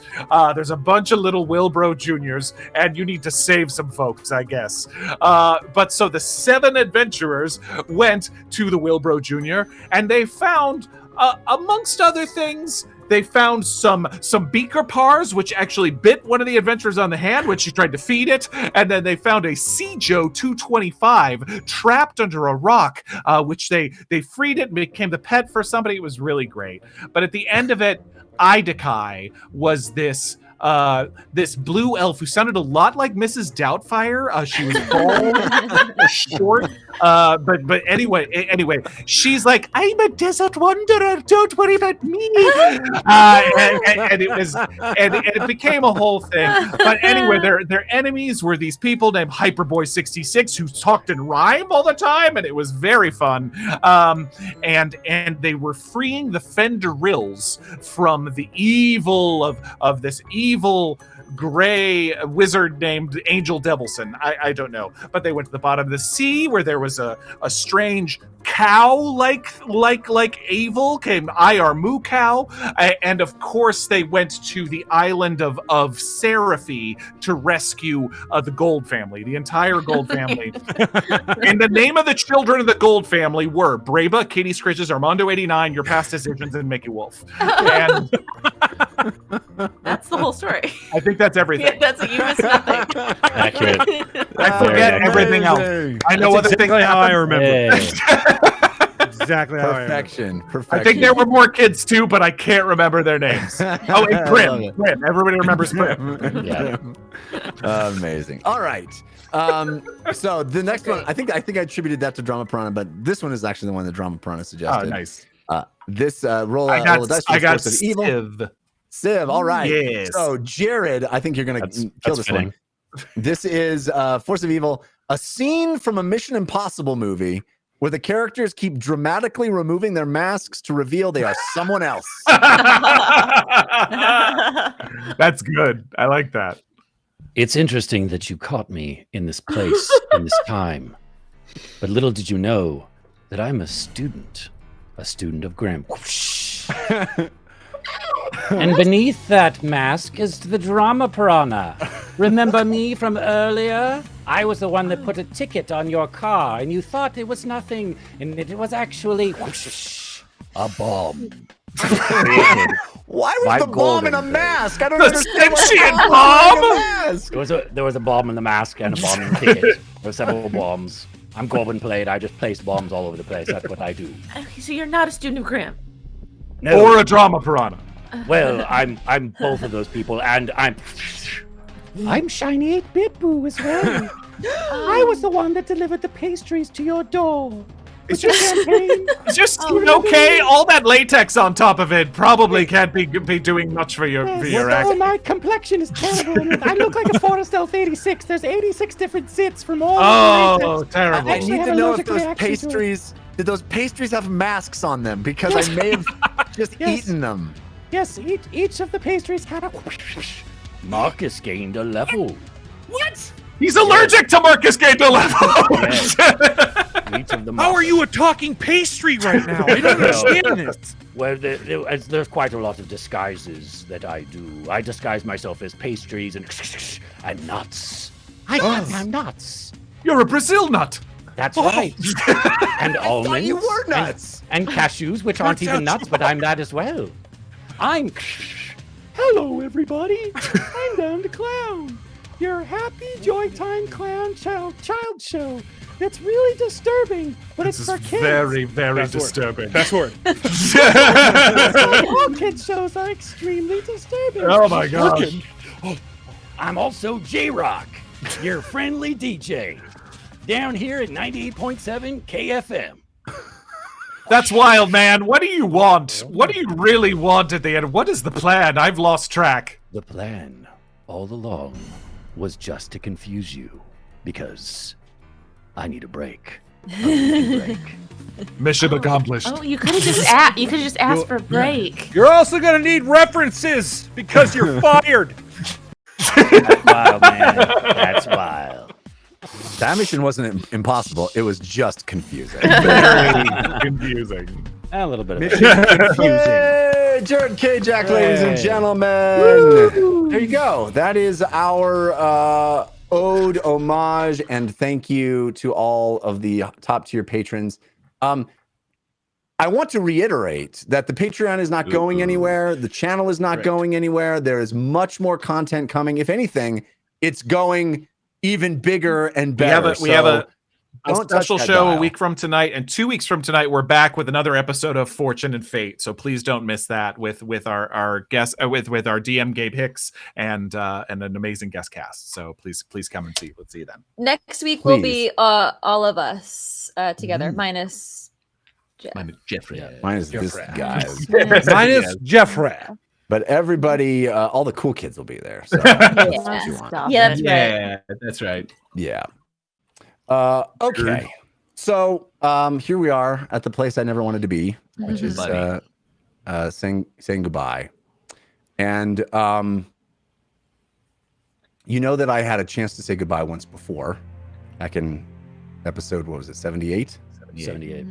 When we left Caffeine, I was able to thank all of the folks that brought the show into being at Caffeine, and I'm still grateful for each and every one of those people. But this past year has been an even harder road, an even steeper hill to push the boulder up every single week. What it took literally dozens of people to do at Caffeine all of a sudden had to be done by just a handful of us. And the fact that I got to keep doing this for another year, that I got to finish the story, that we all got to finish the story together, feels like a miracle. And I know that there are lots of loose threads, and I know there is a lot still to do in Ein, and I hope we get a chance to do some or all of it in the future. But we got to tell this story. We got to put these characters into a place that felt good for us. We got to visit all of their hometowns and investigate their backstories and tell these tales that we had been working on and putting care and compassion and love into for so long. And the fact that we got to do that is so special to me. So I want to give a huge thank you to Sean Becker, who did or does 3 or 4 people's worth of work for less than one person's worth of pay. Thank you, Sean. You're the best. You are awesome. Thank you, Sean Becker. Thank you, Sean. A massive, heartfelt thanks to Heather Stewart and Leah Finkelstein, whose incredible musical talent elevated every single one of these episodes. What a gift they have been to this story. They are amazing. And even though I said I wouldn't thank the folks from Caffeine again, I do need to reiterate my overwhelming gratitude to Alex Albrecht, my brother from another mother, my friend, the guy who believed in me more than I did, who decided that I was the right person for this job, and who constantly reinforced my creativity and fueled my ambition with his support and encouragement. I love you, man, and I will be forever grateful for this project. Thank you. Same. But most of all, I need to thank this cast. this cast who became producers and web developers and a merchandise sales force and contract lawyers and content distributors and a myriad other jobs beyond their own wonderful creative play. And they did all of it just to make sure this boat stayed afloat over the last year.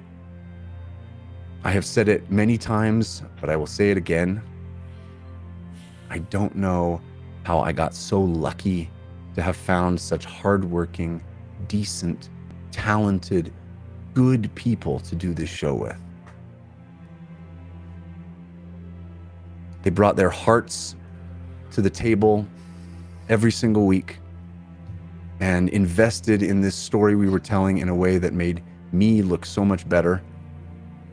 I will miss being able to play with each and every one of you on a weekly basis.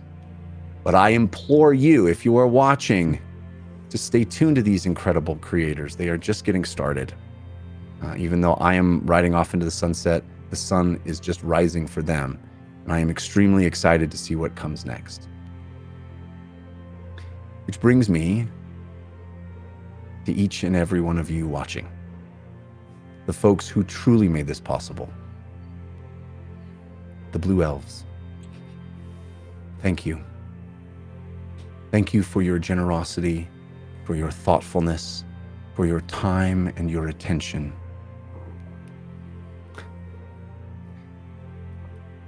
I put my heart and soul into this campaign. I gave it everything I had, and I hope it showed. But you all responded in kind, in humankind. This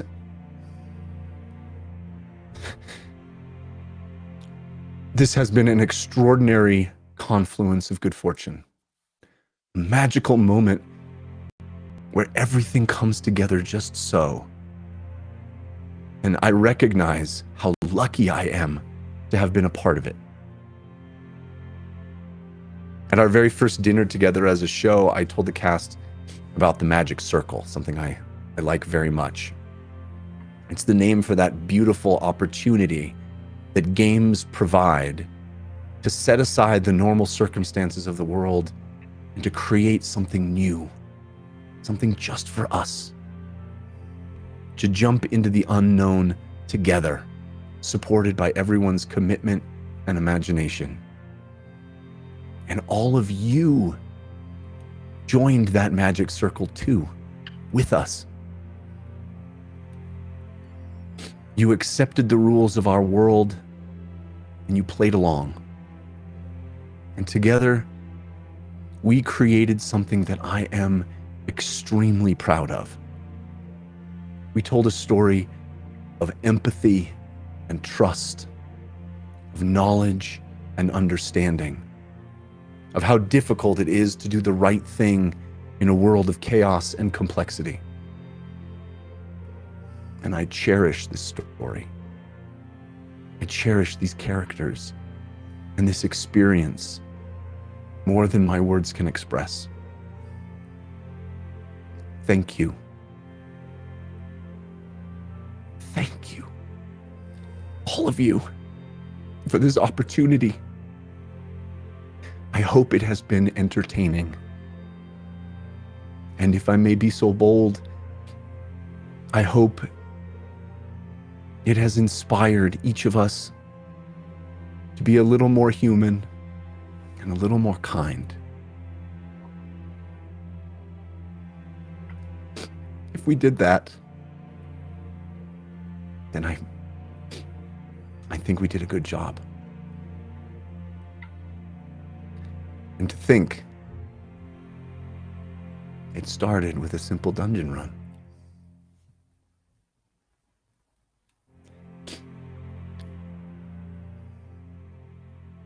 This is the part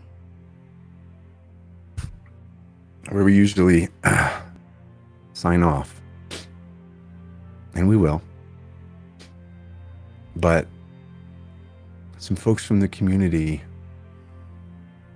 as with all parts of this show and this channel and this creation, are part of it. So, Sean, if you could show this video, which I think encapsulates the reason that I'm so proud to be a part of this. Let's check it out. Oh, what a wonderful video. But wait, isn't there supposed to be like a signature sign-off for the show? Humankind. Be both. Could have sworn there was one. Is it Life is Pain? Humankind. Be both. Humankind be both. Yes, what a fail waffle. Of course, that's the message. Okay, guys, let's do this right.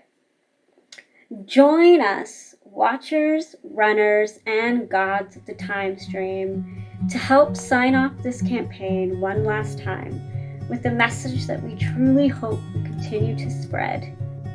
Humankind. Humankind. Humankind. Humankind. Humankind. Humankind. Humankind. Humankind. Humankind. Be both.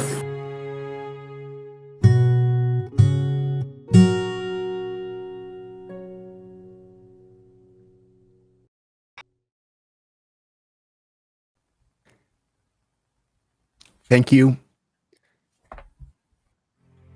And until next time, humankind. Be both. Be both. Mwah. Thank you. It started. It started. It started. Started.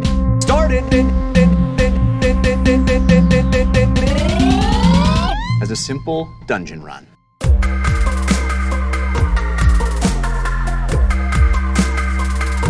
As a simple dungeon run.